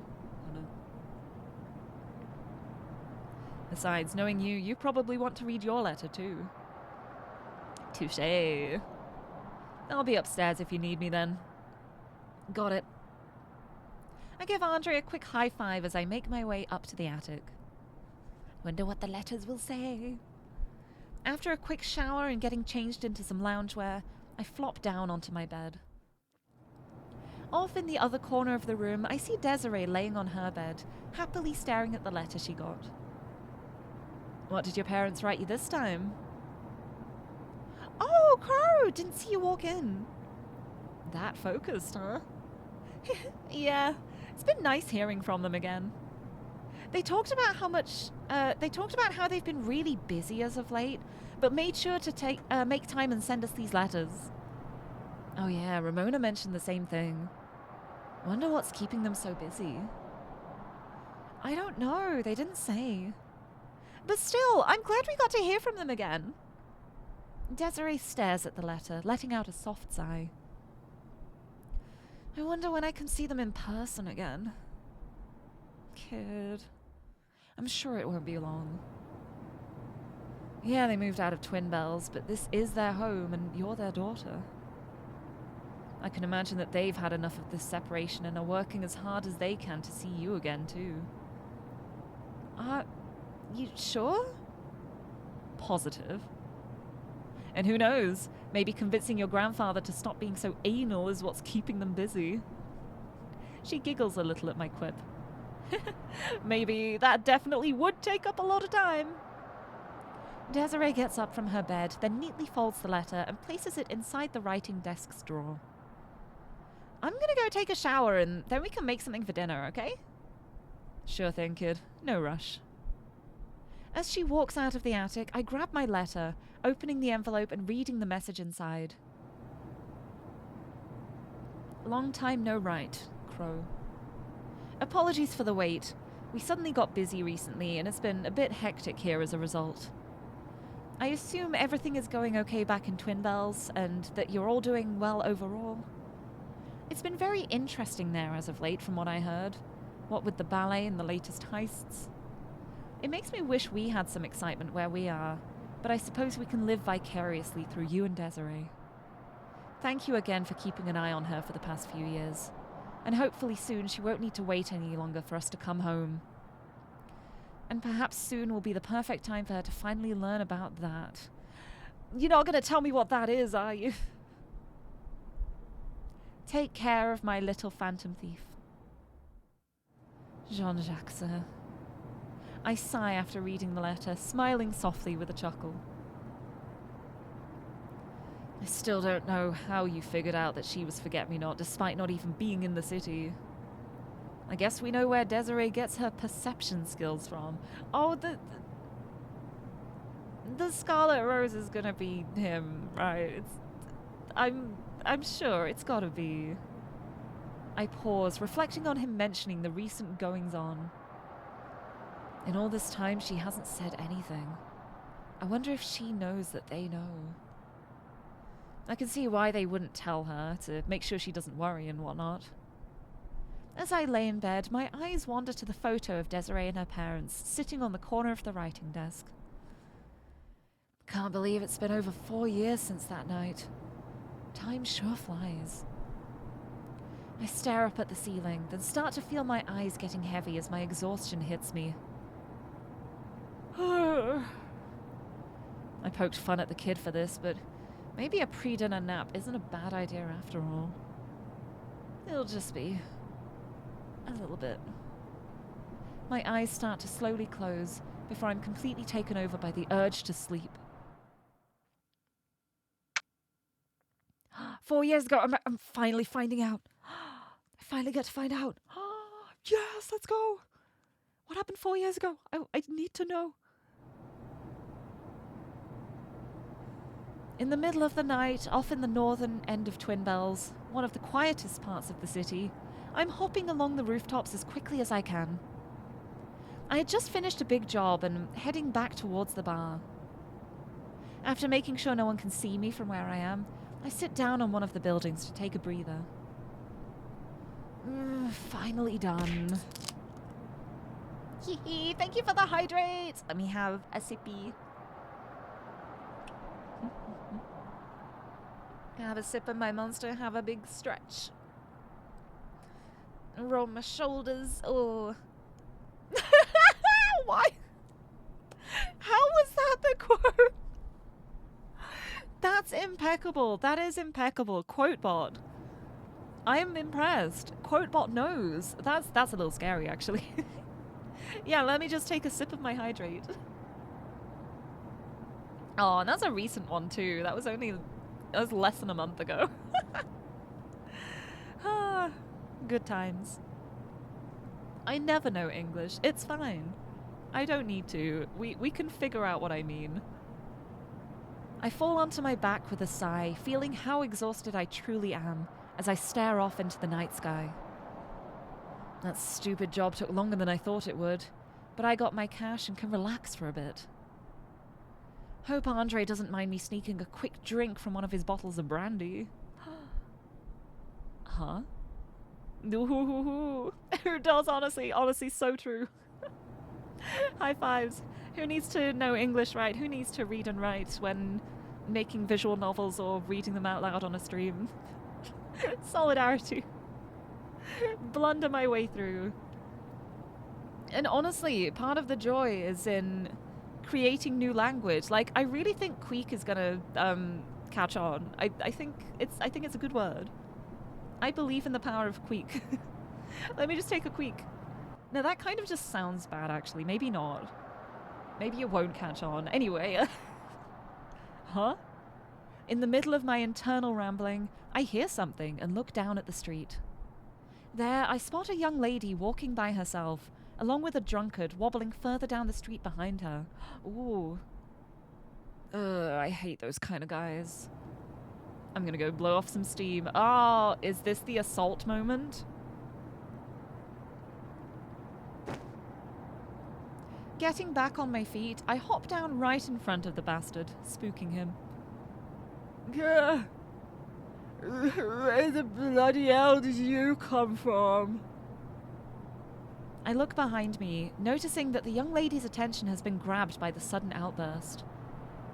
I give her a wink, then clear my throat, speaking as loud and clear as I can without yelling. Isn't it rude to follow someone in the dead of night like this? People would think you had some ulterior motives in that fucked up head of yours. They've been following me? The guy goes pale, then quickly red with anger at me outing him like this. Who the fuck do you think you are? You're starting to piss me off. He lunges at me, but his broad movements make it easy to dodge to the side and knee him in the gut.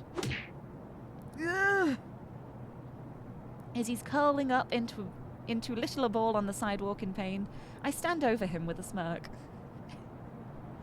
You're lucky I'm in a good mood, otherwise I would have kicked you somewhere much more painful. Now get the hell out of my sight. With a whimper, he crawls back onto his feet and runs the other direction down the street. I think he should have. I think you should have let him off too lightly there. I turn back around to the young lady, whose face is practically glowing with awe at what she just watched. Wow. Thank you for helping me. No worries, always happy to help. You go on home and watch your surroundings next time, all right? Right, thank you. With a little bow, she turns around, but as she starts to walk away, something in the back of my mind calls out to me. Hey, hold on a minute. Yes? I feel like I recognize you from somewhere. I stare at her a little before it finally clicks. Oh, I remember now. You're Jean-Jacques' daughter. What was your name again? That's right, Desiree. She stares at me silently, surprised by my outburst. It is you. Almost didn't recognize you with that getup on. She stutters a bit before continuing to speak. Sorry to interrupt, but do I know you? Her response catches me off guard, and I start to realize how awkward I made things. Oh, oops, forgot to introduce myself, like an idiot. You can call me Crow. Like the bird? I roll my eyes and groan. Yes, like the bird. It's an alias, too much to explain, yada yada yada. You probably don't remember me since you were kinda young, but your dad helped me out a ton a few years ago. A few years ago? Ooh! Wait, now I remember! You're the one Papa lent his old flat to back then. The weird guy with the messy hair. I cackle at her honest answer. How rude, I'm not that weird. Walking up next to her, I give her an exaggerated bow, to which she giggles at. Well, since we're on familiar terms now, why don't I walk you home? Better than getting tailed by some creep again, wouldn't you say? All right then. She adjusts the bridge of her cap, and the two of us start making our way down the street side by side. While walking, I strike up a conversation to fill the dead air. So, what's a young lady like you doing out so late at night, huh? Nothing. No reason in particular. I give her a smug smile, then scratch my chin in a comical manner. Could it be a romantic partner? Nah, that's too cliche. I can't see a kid like you doing any shady dealings. Ah, well, maybe I should just ask that ticket poking out of your pocket what you were up to instead. Huh? She suddenly stops, looking at her jacket and realizing that there was indeed a ticket sticking out of it. Before she's able to shove it further in, I manage to read what's on it. A magic show, huh? I heard there was a famous troupe visiting the city this week. Please don't tell Mama and Papa. They'll lecture me for hours if they learn I snuck out again. Again, huh? I mean... As she stammers and fiddles her thumbs, her face turning as bright as a traffic light, I chuckle a bit, then pat her on the back lightly. You're pretty easy to mess with, kid. Kid? You don't look that much older than me. 33. Nice try, kiddo. Respect your elders. That does not count as an elder. It does on the internet. It does on the internet, sadly. I always cry a little bit on the inside when people say, like, oh, 30 is so old. I'm just like, no. No, it isn't. It is not. It is not. Anyway, I'm only 4.5 in cat years anyway, so it's fine. Not old. We both share a laugh as Desiree starts to calm back down. So, you like magic shows, huh? Yeah, I've loved them ever since I was little. I heard this troupe was amazing, so I had to see it for myself. Damn, time to go to retirement, I guess. Yeah, honestly, sometimes I do feel very much like, back in my day, we had to wait for the dial-up modem to ring out. Back in my day, we had to hog up the phone lines when we accessed the internet. Back when the world was in black and white and dinosaurs roamed. And oh, thank you for the luck. I hope you have a lovely dinner. I hope it is delicious. So true, yeah, just the ye olden days back when everything was way different. Honestly, some things have changed a lot, some things stay the same. It is fine. I'm youthful and sprightly. If I tell myself enough, it will be true. I just hope Mama and Papa don't grill me too much for this. Hey, better than sneaking out to go drinking or to see some guy, I'd say. What about a girl? She lets out another giggle. Just the giggle of, no chance of that. I'm gay. Just be careful, alright? There's still those break-ins happening around the city. Not to worry. I can handle myself just fine, see? She playfully flexes a little, getting a laugh out of me this time, before looking back at me with a curious expression. I could ask you the same thing, though. What are you doing out so late? She eyes my get-up, which causes me to scratch my neck sheepishly. Well, I was out finishing a job. A job? What do you do? You're not a hitman or anything, are you? What? No? It feels like she's drilling a hole through my head as she looks at me with those big, curious eyes of hers. Don't rat me out or be weirded out, okay? You can consider me a different kind of phantom thief, in a sense. A phantom thief? I'm mentally preparing myself for her to be judgmental or to laugh at me, but instead, I'm greeted by her curious eyes glowing even brighter. I didn't realize there were still phantom thieves around. That's awesome! I'm caught off guard by her innocent enthusiasm, chuckling a bit. I'm surprised you believed me so easily. Most people brush me off or try to rat me out. I mean, I get why people wouldn't. But no one would really go around using an alias in the city unless they were trying to be a phantom thief. Just like the Scarlet Rose. So you know about the Scarlet Rose, huh? Of course I do! Papa's told me a ton of stories about them since I was super little. Their mastery of disguise is to look and sound like just about anyone. Their charm, their undefeated record. It's all so cool. But if you're a phantom thief, then how come I don't hear about you making big heists and stuff on the news? It's because I'm a different kind, like I said. I don't go for theatrics. I leave myself anonymous with just the name Crow to leave my mark. You might have seen this on the news a few times.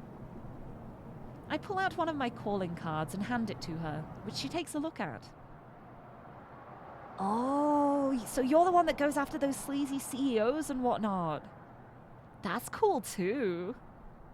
Hey, why'd you have to add the 2? I'm cool in general. I managed to get another laugh out of her as she gives me back my card. I'm sure Papa will be happy to see you again. It has been a long time. It has, hasn't it? I still haven't found a way to properly thank him for before. And don't worry, I'll help make sure they don't ground you for too long because of your little outing. She scratches the back of her neck sheepishly before bouncing back to her happy-go-lucky self. Since you're a thief, that means you have a ton of stories, right? That I do. Why, you want to hear them? She looks at me, her eyes big and sparkling from anticipation, giving me my answer without a word. Well, all right. May as well kill time while we're walking back to your place. The first case I can remember goes like this. As we continue walking down the quiet street, I tell as many stories as I can remember for Desiree's enjoyment. Yay! And that is how they met. Despite the distance, the walk felt much shorter than it actually was because of my storytelling. Desiree walks up to the front door, stopping in front of it to look for her key. Thank you for all those stories, Crow. Anytime, kid. It was fun telling them to someone. I'm sure Papa's still awake reading right about now, so you can come in and say hi. She suddenly stops, clutching the doorknob as her face grows pale.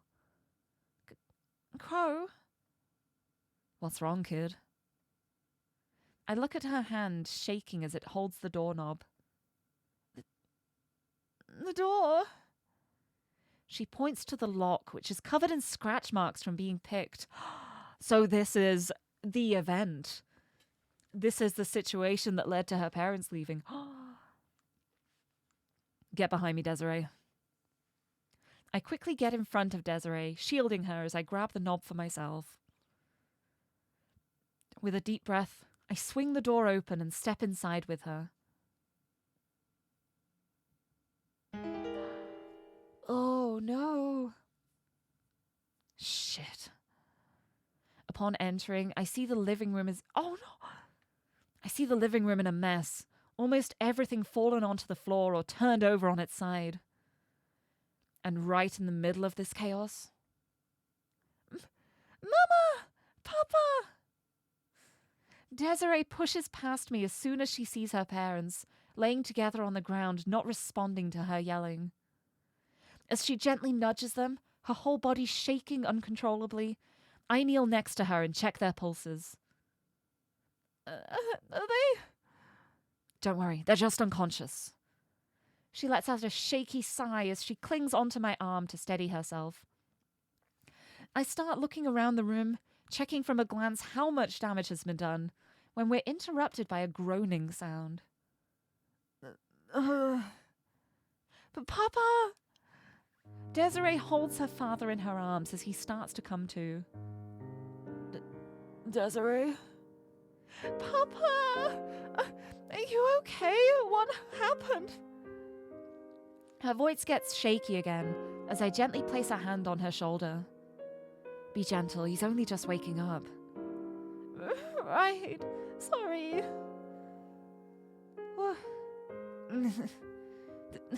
Desiree. Papa.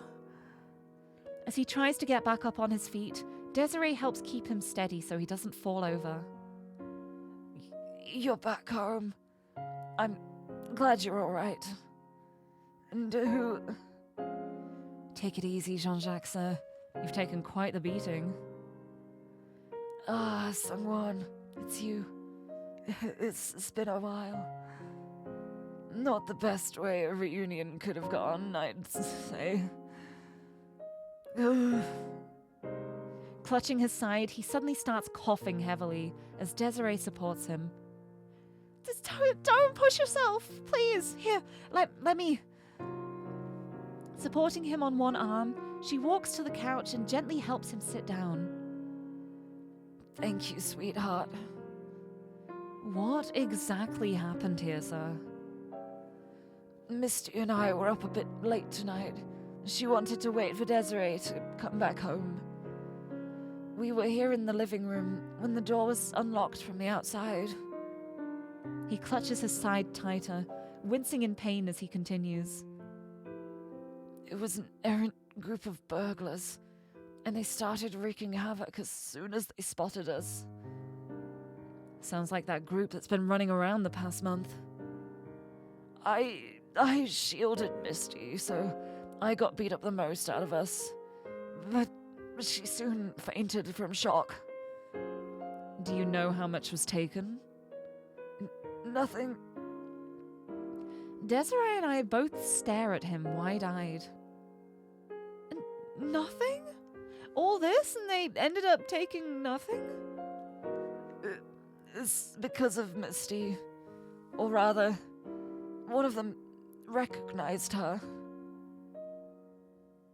They soon realized whose home they happened to barge into and quickly fled to avoid being caught. Desiree grows silent, a pained look appearing on her face as she stares at her parents' injuries. If they hadn't, then... Jean-Jacques looks at Desiree with sad eyes before shifting in place to face her better. Sweetheart, could you grab the first aid kit? I believe it's in the bathroom down here. Okay, I'll get it right away. Desiree hops onto her feet and runs out of the room. Meanwhile, her father lets out a deep sigh. Desiree. He then shifts in place to face me better. I'm glad to see you're doing well, Sungwon. I heard you made quite a name for yourself as of late. Always more concerned about everyone else, as usual, Jean-Jacques. This is the one time you should be selfish, you know. And you're still too formal. That's beside the point. Look, once Desiree finds that first aid kit, I'll call an ambulance while she patches you two up. You three will be taken care of, and they'll be able to use what you know to catch those burglars.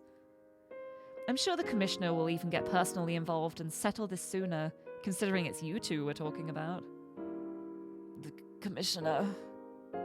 He pauses, then looks me dead in the eye with a serious expression painted on his face. Sungwon, I have a favor I must ask of you. I want you to look after Desiree for us. Oh my god. I blink, stunned silent for a brief second. Excuse me? Not to say that I wouldn't happily help your family, sir, but I may as well just be a stranger. Wouldn't it be better if she stayed with her grandfather until you two are better? No. He winces from interrupting me. It's best for Desiree if she doesn't stay with him after this. My father-in-law's reputation precedes him, yes, but I also know him well enough to know this incident will throw him into a panic. And he might make some irrational decisions as a result. He averts his gaze for a moment before he continues. He and Desiree already have a strained relationship, so I'd rather it not get worse from however he ends up reacting. What is that? Whoa, what is the relationship there then? What's the problem with that, huh? So please, Sungwon, at least until we're better. And then 4 years later, irrational things, I see. He stares right at me, and I think to myself for a moment before I respond. All right, if that's what you think is truly best for her. He sighs deeply again, this time followed by a pained smile. Thank you. Just as we finish, we can hear the sound of Desiree running back as quickly as she can. Sorry I took so long. I couldn't find it at first. Here, this might sting a little. She opens up the first aid kit and gets to work immediately, disinfecting the worst of the injuries before bandaging them up. Jean-Jacques shifts in his seat again, bracing himself on Desiree's shoulder as he looks at her. Desiree, when you're finished, I want you to go pack up your things. She freezes in place, giving him a worried look. What do you mean? Why do I need to pack? Don't worry, sweetheart. I just asked Sungwon to look after you while we're recovering. But... She stares at me for a moment before tears start to well up in her eyes again. Oh, no! As Jean-Jacques gently wraps his arms around her for a hug. I need to go with you two, though, don't I? I need to give my statement and help you get better and... Sweetheart, you're a good girl, but you know why I'm asking you this, don't you? So please, for us. She pauses, looking at me again as she thinks deeply to herself. All right. But you two better get better soon. She hugs him back, her face saying she's still unsure about this, while her father clutches his side again in pain. Ugh. Papa! He suddenly collapses, and I quickly help her lay him down on the couch, checking his pulse. Don't worry, he just fainted. His injuries probably got to be too much. Desiree lets out another shaky sigh as I give her a gentle, reassuring pat on the back. Here, give me the first aid kit. I'll finish patching them up and call an ambulance while you get packed. Okay. Wiping her tears away, she runs over to the stairs with haste as I grab one of their landline phones. I dial emergency services while mending to Jean-Jacques and Misty's injuries, waiting for someone to pick up. Hello, what is your emergency? There's been a break-in and assault at 250 Mary Lane, and we need an ambulance as soon as possible. 2 with serious injuries, but no valuables taken. 250 Mary Lane? But that's... Understood. We'll send someone out as soon as possible. Thank you. Please hurry. I hung up the phone and sigh a little as I finish patching up Desiree's parents. His reputation precedes him, all right. Even the call center knows who lives here.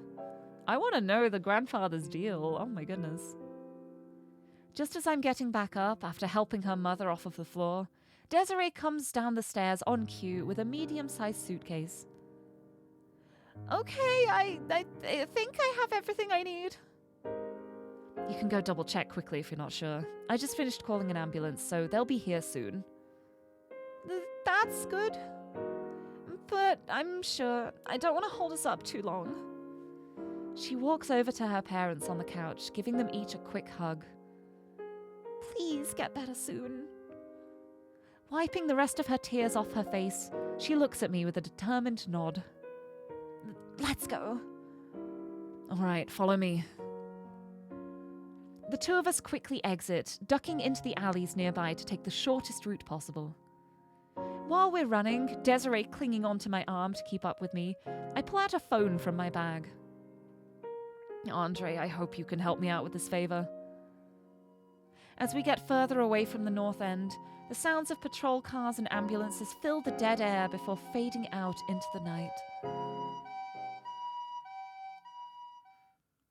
Wow, what a way to meet. Like meeting and then immediately this happening. Oof. After an admittedly long walk, the two of us finally make it to our destination, Sidewind Avenue. Desiree looks around the area, still clinging to my arm. So this is where we're staying? Yep. Ever been in this area before?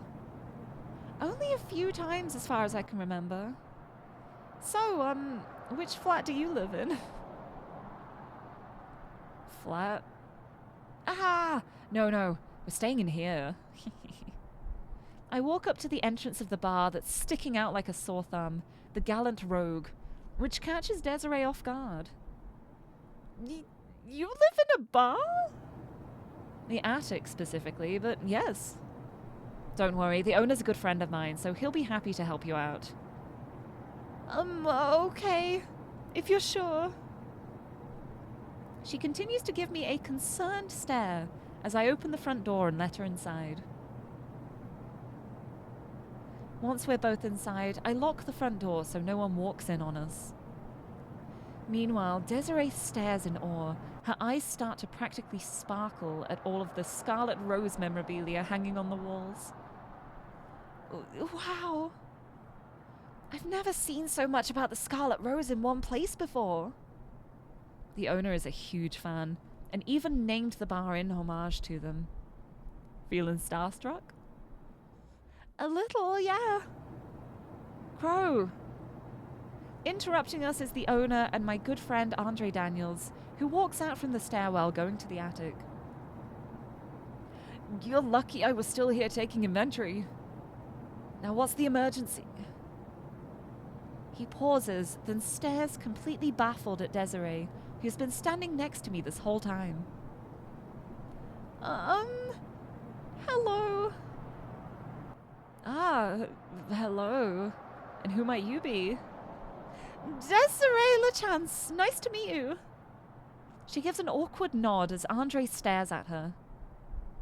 LeChance? You mean... I stride up next to Andre, patting him on the back to bring him back to reality. Andre, stop freaking out the kid and introduce yourself.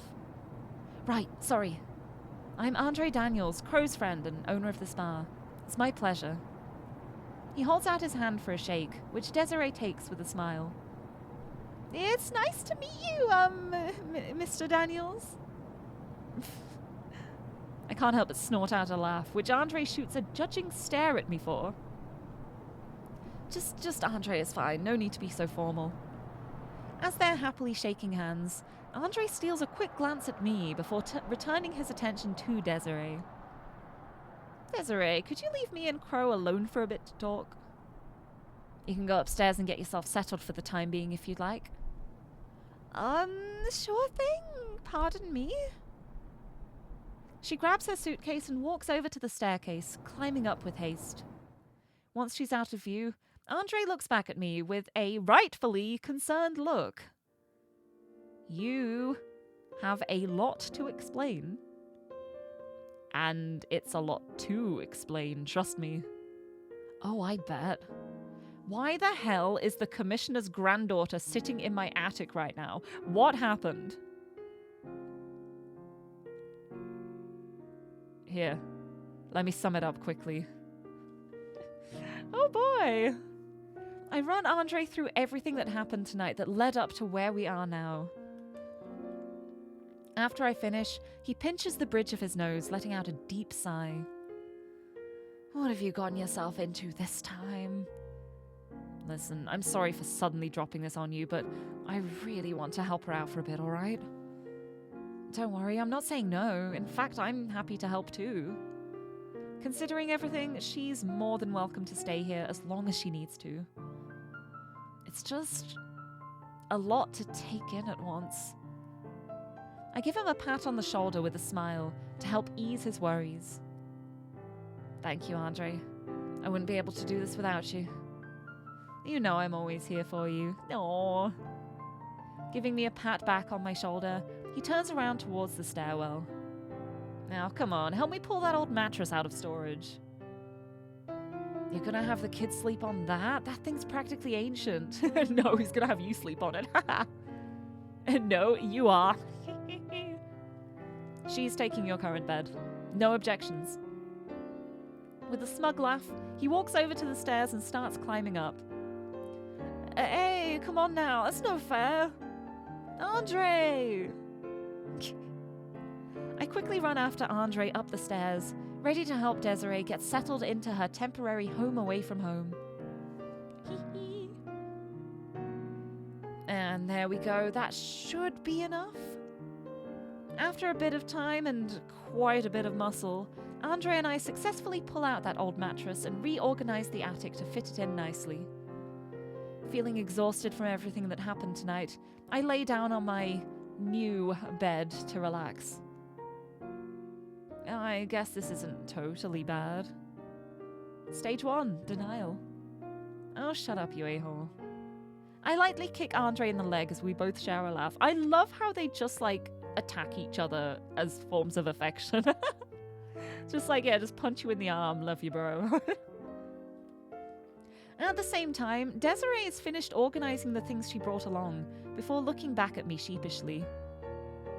Sorry you had to give up your bed because of me. Don't sweat it, kid. I'd rather you be as comfy as you can while you're here. Even if it does amuse a certain someone. I glare at Andre as I say this, which just makes him chuckle again as he walks back to the storage room. It gets a giggle out of Desiree, too, as she continues pulling out things from her suitcase. While she's unpacking, I spot something she puts on the writing desk while we were busy, walking over to see what it is. Huh, what's this? It's such a cute picture. Picking it up, it's a photo of Desiree with her parents, visiting an exhibit in the museum together. Oh, that's my favorite photo! It's from when the museum had that magician-inspired exhibit a few years ago. Oh, I remember that. Sir Wilkinson partnered with that group of magician historians to put the exhibit together. It was quite impressive. Not surprised you'd want to go to that. Shush you! She pauses her unpacking, taking the framed photo from me to stare at it. I couldn't really see myself leaving this behind. I hope it's all right. Her voice trails off, looking away from me briefly as I sigh, patting her on the back lightly. Of course it's all right. Anything that helps this place feel even the smallest bit like home is good to bring along. She gives me a soft smile and a nod as a way of thanks, placing the photo back on the writing desk gently. Pushing her suitcase aside, she sits down on the bed and I follow suit, sitting next to her. How long do you think it'll take? For my parents to get better, I mean. What, worried that you'll impose? A little. I chuckle a bit, then pat her on the shoulder gently again with a reassuring smile. Like I said, you're more than welcome to stay here for as long as you need to. No need to worry about bothering us. I just hope we aren't interrupting your studies or anything, what with you suddenly moving here. Oh, don't worry. I already graduated high school years ago. Oh? And what about university or college? Haven't really figured out what I want to do yet, so I've been living with Mama and Papa until I do. I can respect that. I give her a quick pat on the back with a smile as I circle the topic back around. I feel like I'm just broken when I say the word quick now. I can't say the word quick properly anymore. I'm broken. I've broken myself somehow. How do I fix this? I need to be able to say quick. This is terrible. Anyways, I'm sure it won't be too long before you can head on back home with your parents. So think of this as a little getaway of sorts. 4 years later. I guess you're right. Thank you. She pauses suddenly, then gives me a confused stare.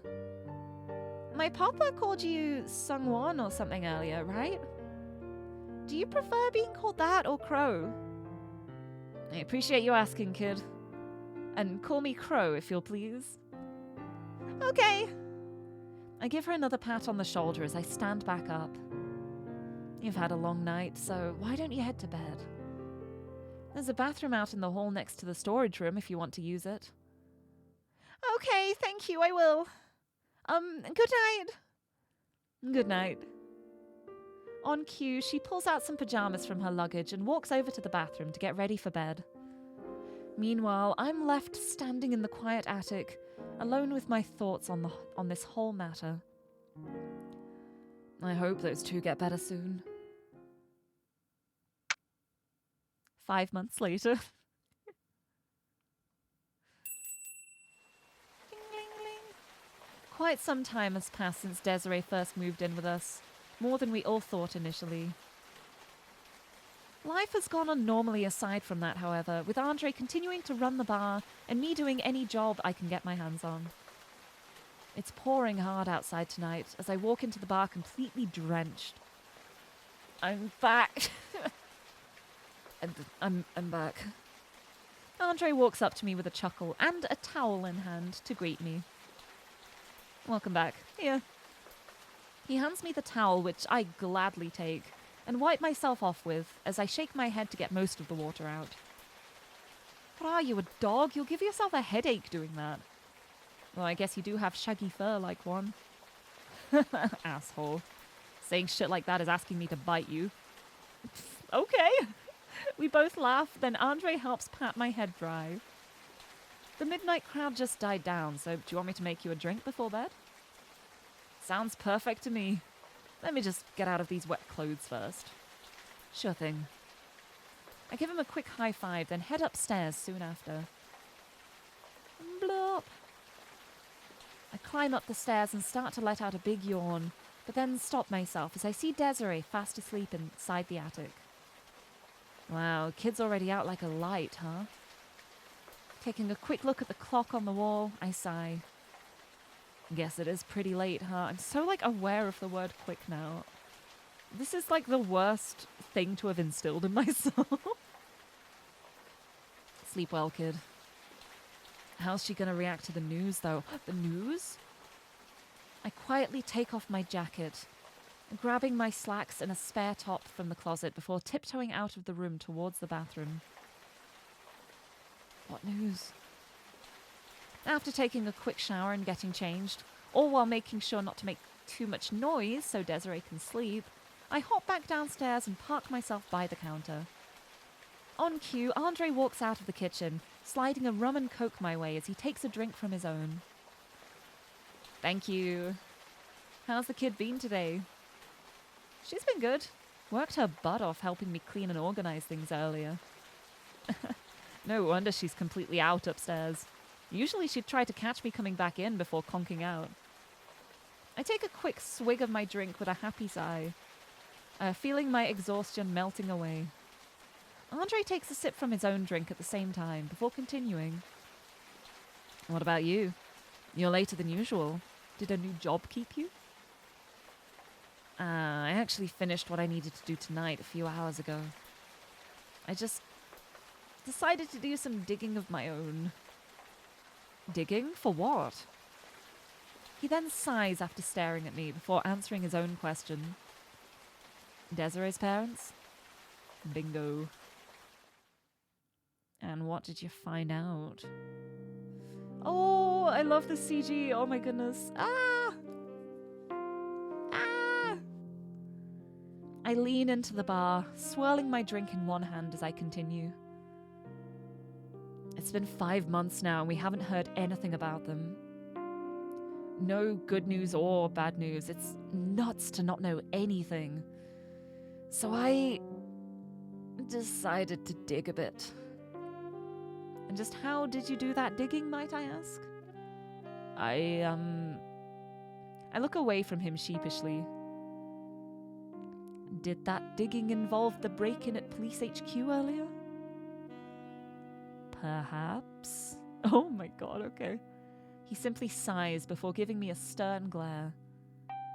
You know how dangerous that is. I know, believe me, but I couldn't just sit by and wait for who knows how long before we got any kind of update on them. I knew it was going to be hell, but man, it's even more of a nightmare at HQ now. I take a quick sip, then continue. Apparently, ever since the break-in, the commissioner's gone on an entire tirade through the whole precinct. Ripping every department a new one, making everyone go through and double-check every case file for inconsistencies. It's nuts. He even fired the former lead larceny detective. Larceny? What am I on about? Larceny? Larcenary, what is that? New word, again. A bit of Queek larcenary going on here. He even fired the former lead larceny detective and everyone working under them for not taking those burglars seriously. Jesus. Andre takes another sip from his drink, then swirls it around too. Larceny arson! No, wait, no, wait, no. No, why is it actually that though? Oh no. No, how could I have done this? Hi, Holly. Hi. Larcenary. I just stuck arson in the middle of larceny, didn't I? That's so bad. Wow. Oh, that's awful. Oh, no. Larcenary. It's when you, steal stuff and then burn the house down. Oh, no. Oh, no. But you gotta take a queek in the house first to make sure there's nobody in there. Oh dear. Andre takes another sip from his drink, then swirls it around too. I can understand because his family got hurt, but that's just insane to panic that much. What about the kids' parents? I sigh, then take a big swig before slumping over some more. That's the problem. Between the info I found and even checking their place to confirm what I read, they're not in Twin Bells anymore. I don't know where to, but he had them move out of the city entirely after they recovered. Andre sighs with me once more, pinching the bridge of his nose in frustration. Shit. To make them leave without Desiree? Does he just not care about how she'd feel being left behind or something? I get the impression that that's exactly it, he doesn't care. Believe me, I'm just as pissed off as you are, but there's nothing we can do about it. The real problem is, how do I tell this to Desiree? She'll be heartbroken. Her father trusted me to look after her, but this is a lot more to deal with than I thought. I imagine he also didn't expect this to happen when he asked you to do this. We both sit in silence, letting everything I said sink in. Andre breaks the silence by finishing his drink, then pouring himself some water before he continues speaking. Don't even think about hiding this from her. She is one of the smartest people I've ever met, so there's no doubt she'll find out herself if you try to hide it. I know I wouldn't put her through that. It'd make the news hurt more. Just gotta think of how and when to let this all out. I would say the sooner the better, probably. Andre takes a drink from his glass before side-eyeing the stairwell. You might have to do that sooner than you think. Oh, she heard the whole thing, didn't she? Huh? Andre simply points towards the stairs, causing me to turn and look. Hi. And I manage to catch a glimpse of Desiree before she runs back upstairs. Yeah, that's one way of telling her, I suppose. Oof. Damn it, should have figured. Guess I've got no choice now. As I get up from my seat, chugging the rest of my rum and coke in the process, Andre quickly stops me. Here, before you go. He pulls out another glass, then fills it and my empty one with water. She'll probably be thirsty. Take this upstairs for her, will you? Sure thing. I quickly downed my glass of water, giving Andre a pat on the back, then carefully grabbed Desiree's glass before walking up the stairs after her. Ooh. Walking upstairs, I peek into the attic and see Desiree sitting on her bed with the lamp on, shuffling a deck of cards. I lightly knock on the door to grab her attention. Hey. Hey, welcome back. She scooches over to make me some room, and I sit down next to her. Here, Andre figured you'd be Andre figured you'd be thirsty. Oh, thanks, I kind of am. She takes the glass from me, drinking from it a bit, before placing it on the writing desk. I didn't wake you up, did I? No, you're fine. I only closed my eyes for a bit. She continues to shuffle the deck in her hands, which I stare at, mesmerized. Hey, you're pretty good at that. Thanks. Shuffling cards is really relaxing to me. It helps me calm down when I'm anxious. I actually know a few card tricks if you want to see one. Yes, I do. Show us the card tricks. Card tricks, huh? You've piqued my interest. All right, I'll bite. I sit down more comfortably next to her as she shuffles the deck once more and randomly pulls out 4 cards. She fans them out in her hands face up towards me, then turns her head away slightly. All right, now pick any card and remember it for later. Leave it in my hand though, please. Oh, do I have to I pick the card here? Ooh. I'm going to pick the 2. No, I'm going to pick the Queen. Queen of Hearts. I guess I'll pick this one. I tap one of the cards lightly to let her know I'm done, to which she then puts all of them back in the deck before starting to shuffle it again. Now, while I'm shuffling, I want you to pick a number between 1 and 4. All right, then. What about 4? 4 was the one that instantly came to my head, so I'm going to say 4. Let's go, number 4. Unless you were expecting that. I'm a magician, not a mind reader. She then finishes shuffling the deck and randomly pulls out 4 cards once again, laying them face down in front of me on the bed. You still remember what card you picked, right? Yep. That I do. Perfect.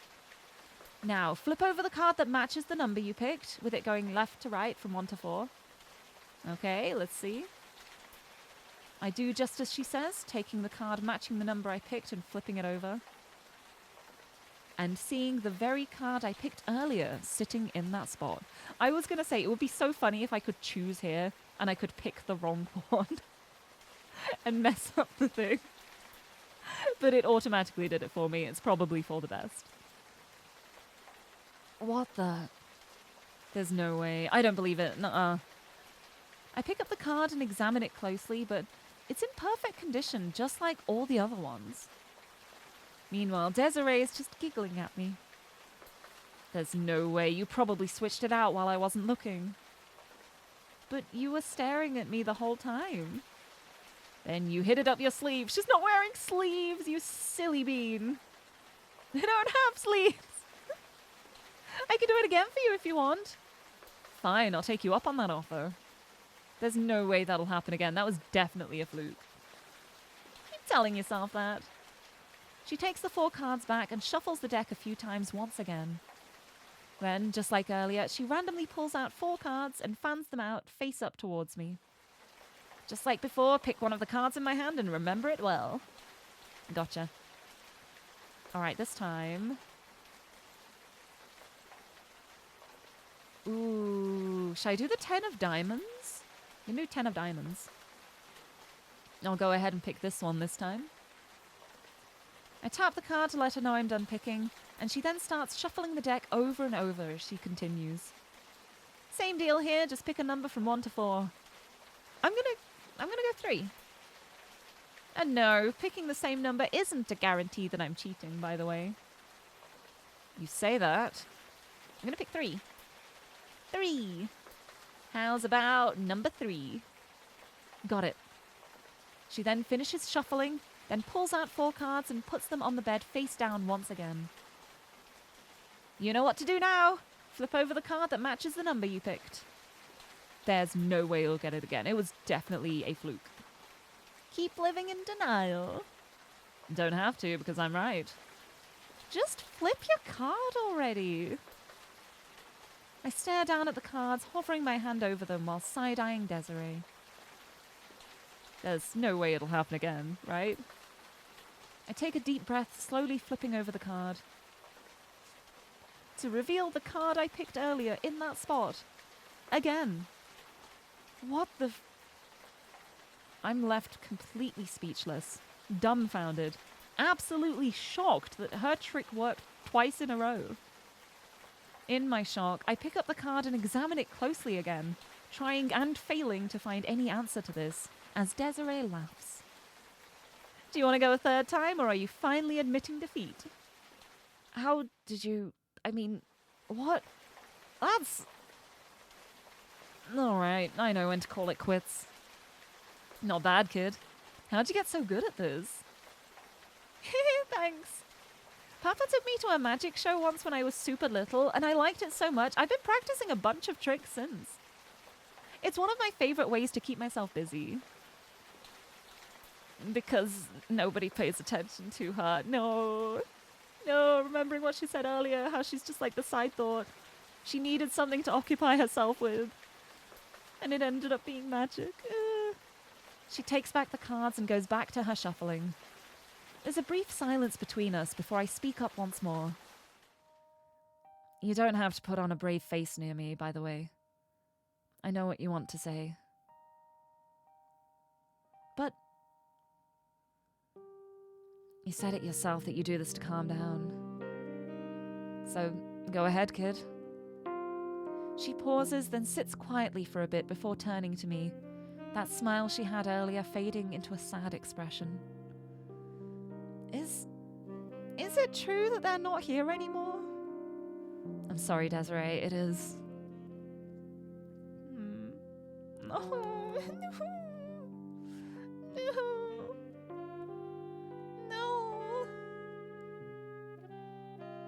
No, hold on, I gotta do something. No. I'm sorry, I had to. It was really important. Thank you for understanding. Very important. Oh. Putting her deck of cards away, she hugs her knees and lets out a deep sigh. You don't know where they could have gone, do you? No, I don't. I tried finding out, but they didn't leave anything behind that would give any clues as to where they'd be moving to. I'm sorry. Please, don't apologize. I know you did everything you could. Okay, that one's for me. But Desiree squeezes her legs tighter as I see her trying to fight off the urge to cry. It's okay to cry. You can cry. How could you just make them leave without even letting me know where they're going or for how long? And what about me? Am I just supposed to wait here hoping they come back? What if he thinks they're better off somewhere else? I can feel my heart sink hearing this as I lightly pat her on the back to try and help calm her down. There's no way they'd let him keep them out of the city forever, since you're still here. I know it hurts, and you have every right to be angry, but until they're back in Twin Bells, you're more than welcome to stay with us. She doesn't say anything at first, but then turns to look at me. I don't want to be a burden. This was only supposed to be for a bit, but now you and Andre have to look after me for who knows how long. I'll feel like I'm being selfish asking so much of you two. Well, I can tell you that's not true at all. You've always been pulling your weight around here since day one, and you're always asking if you can help with something. So don't you worry. Neither of us thinks you're a burden at all. And just remember what I'm saying now if you get these doubts again, all right? I see tears start to well up in her eyes as she hides her face in her knees while I rub her back gently. Let it all out. You'll feel a lot better afterwards. Sometimes you just need a good cry. We say nothing after that, with Desiree sniffling being the only sound left in the attic. I stay quiet, making sure that I let her cry as much as she wants for as long as she needs to. No. After a bit of time has passed, Desiree stops crying and raises her head. Feel a bit better? She nods, then reaches for the tissues to wipe away anything left. Thank you. You're very welcome. And you're always welcome to vent to us about anything again, okay? Okay. As she starts to relax a bit more, I think to myself for a brief moment before turning back to look at her. I hope I'm not overstepping or anything, but this has been on my mind since your father first asked me. What exactly is it about your grandfather that made your father not want you to be looked after by him? Her face suddenly becomes more serious, a complete 180 from what she's usually like, as any hint of sadness from earlier vanishes. If this is something too personal, you don't have to... No, it's fine. You're dealing with what he's really like now, so it's only fair. Finally get to find out. Let's go. I assume you know my Grant Commissioner Desjardins' deputation? I do. He's one of the best police commissioners in this half of the country, with a remarkable record of arrests that even includes corrupted officers and officials. That's his public reputation, and one that he's good at keeping up. At home, though, he's Eric Desjardins, the most overprotective and controlling man I know. She looks away as she goes on. He always wants to know where we're going, for how long, if we need anyone watching over us in case something happens, yada yada. It's too much. Mama said he's been like this since she was my age, and that he does it out of concern. But I hate it. Anytime I wanted to do anything, I always had to ask for permission, and 9 times out of 10 he would say no. Especially if it's something he deemed a waste of time, which was everything I wanted to do. All the while, I constantly hear nothing but how amazing he is, and how I'm just the commissioner's granddaughter. That magic show I went to when we first met, he never would have let me go. He would have gone on about how those shows are just scams or they're always at seedy bars. Which is why you snuck out. She simply nods in response.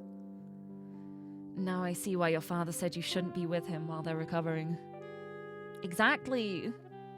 I'm angry at his solution to what happened to my parents, but I'm also not surprised he overreacted as much as he did. Sorry you have to basically deal with him now, though. Hey, don't worry, it's fine by me. Besides, it makes me feel oddly better knowing that we've given you a place where you don't have to worry about that anymore. I reach up and ruffle her hair, but I quickly pull my hand back when I notice the surprised look on her face. Oh, whoops. Sorry if you don't like that. Force of habit. It's fine. I don't mind at all. I actually kind of like it. Mama always had a habit of doing that as well. Well, in that case... ruffle, ruffle, ruffle, yeah. I pull Desiree in and start giving her a solid noogie with all my might, which makes her start laughing with just as much energy. Hee hee hee. That tickles! As we both get it all out of our systems, I give her another pat on the head with a smile. Thank you for trusting me enough to tell me all of this. I know it's probably hard for you. Right, hold on. Hee hee hee. One more.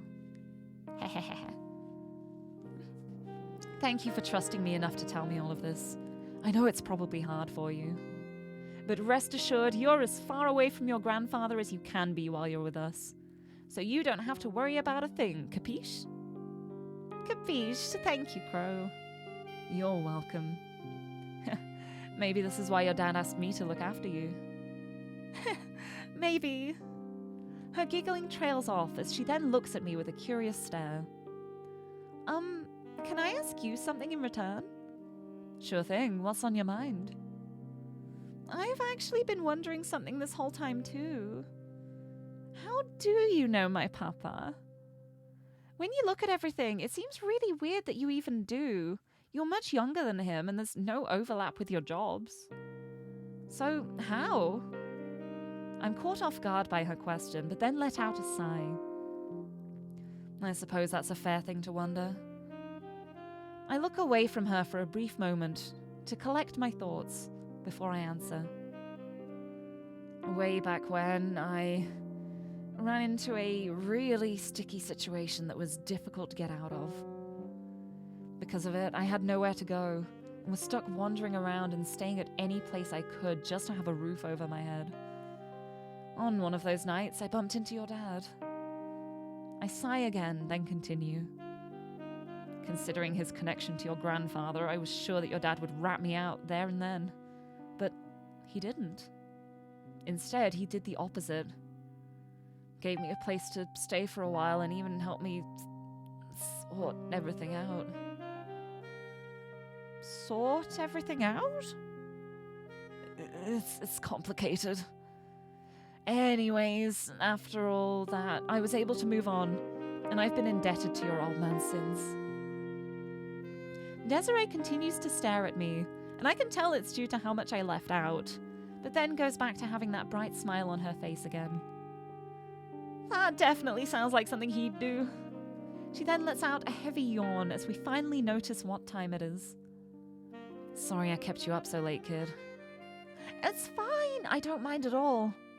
It was nice talking about this to someone. The feeling's mutual. Now, head to bed, okay? Alright, good night, Crow. I ruffle her hair one more time as I stand up from the bed. Night. And don't wait for me tomorrow, I've got a lot to do for this job. Sure thing, just don't overdo it. And everyone overdoes it 4 years later. Like 3.5 years later. As I start making my way out of the attic, I hear her speak up behind me. And Crow? Yeah? Well, when you're feeling more open to talking about yourself, I'd be happy to listen too. I blink at her in silence before a small chuckle escapes from me. You really are a smart one. Good night, Desiree. I walk out of the attic towards the bathroom to get ready for bed, as I see Desiree laying back down to fall asleep. Staring at her for a moment, I sigh and run a hand through my hair. A real smart one. With a yawn of my own, I get myself washed up and ready to fall into a deep sleep after everything tonight offered. Woo. The next evening. Right, I'm looking at the time right now. And I'm thinking, this is a good spot to end the stream at. We got to like the end of a scene, and I think if I start something else, it's gonna go longer than 9 minutes. So I think that's a good spot to leave this at. Saving this here. We made some great progress today. This was fun. Thank you. Thank you. But yeah, I think that's a good spot to leave this at for now. So I will return to the menu. Yeah. And with that, I shall... bloop. I will head on over to here and we can find a raid target. It's like a little bit early, but considering I was so worried about whether I would be able to like do a full stream with how tired I am so happy that I managed to get as much done as I did. Make as much progress. It's so nice. It's so nice getting the backstory, knowing what's going on. Oh, it's so fun. I love it. I love this game so much. I'm so happy to be playing it. Anyway, next week, Wednesday happens to be Christmas Eve. So I'm thinking instead of Christmas Eve, we're gonna have a Thief Tuesday instead. I will do it as my Tuesday stream instead of Wednesday, because I have plans for Christmas and it may be karaoke. But I still want to stream it next week, so I'm going to go with a Tuesday stream next week. It's going to be Thief Tuesday. It's going to be time for women on Tuesday. It doesn't quite have the alliteration, but it's still going to happen. But yeah, Christmas is so close. It's next week. It is next week, and I still refuse to believe that because I am woefully behind on present shopping. It is so bad. But yeah, it's so soon. That's why I've got the tree up. The tree in all its glory. All its glory. Look, it's got forget-me-nots. We got forget-me-nots on the tree to represent this game, and also many other things, including a void rod, basement key, thing that will turn you into a creature hybrid. Don't worry about it. Beef baby, Mr. Crawling, a good tree. We've got everything you need on here, and 6 cancer monster. But yeah, that's a good spot to leave it at. So let's see who is online to send a raid over to. Who's around? Who have we got? Ooh. I can raid Nue. I think we're going to Nue. I'm going to send you to Nue. Nue is lovely. I love them so much. They have been streaming for a really long time. I don't know if they're going to be streaming for much longer. They're like reaching like 5 hours. But I still want to raid them anyway, even if it's like a short raid and we just continue the raid train along wherever they take it. I want to raid Nue. So let's go. And I can go and get some food because I'm hungry. Even though I had like a full lunch today, I've gotten really hungry for some reason, and I don't know why. Like, I've eaten so much and I'm still hungry. Anyway, here is the raid message. If you're subbed, we will do hearts. If not, we will also send hearts. Just different hearts.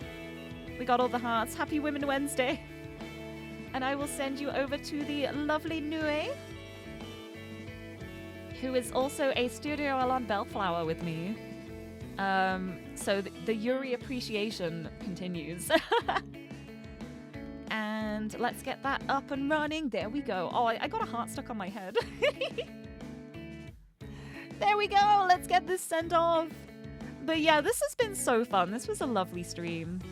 But that is it from me for now. I'll be back again on Friday for some Borderlands, which we're on to like post-game stuff now, which is very fun. Gonna do some side quests. Gonna get everything unlocked.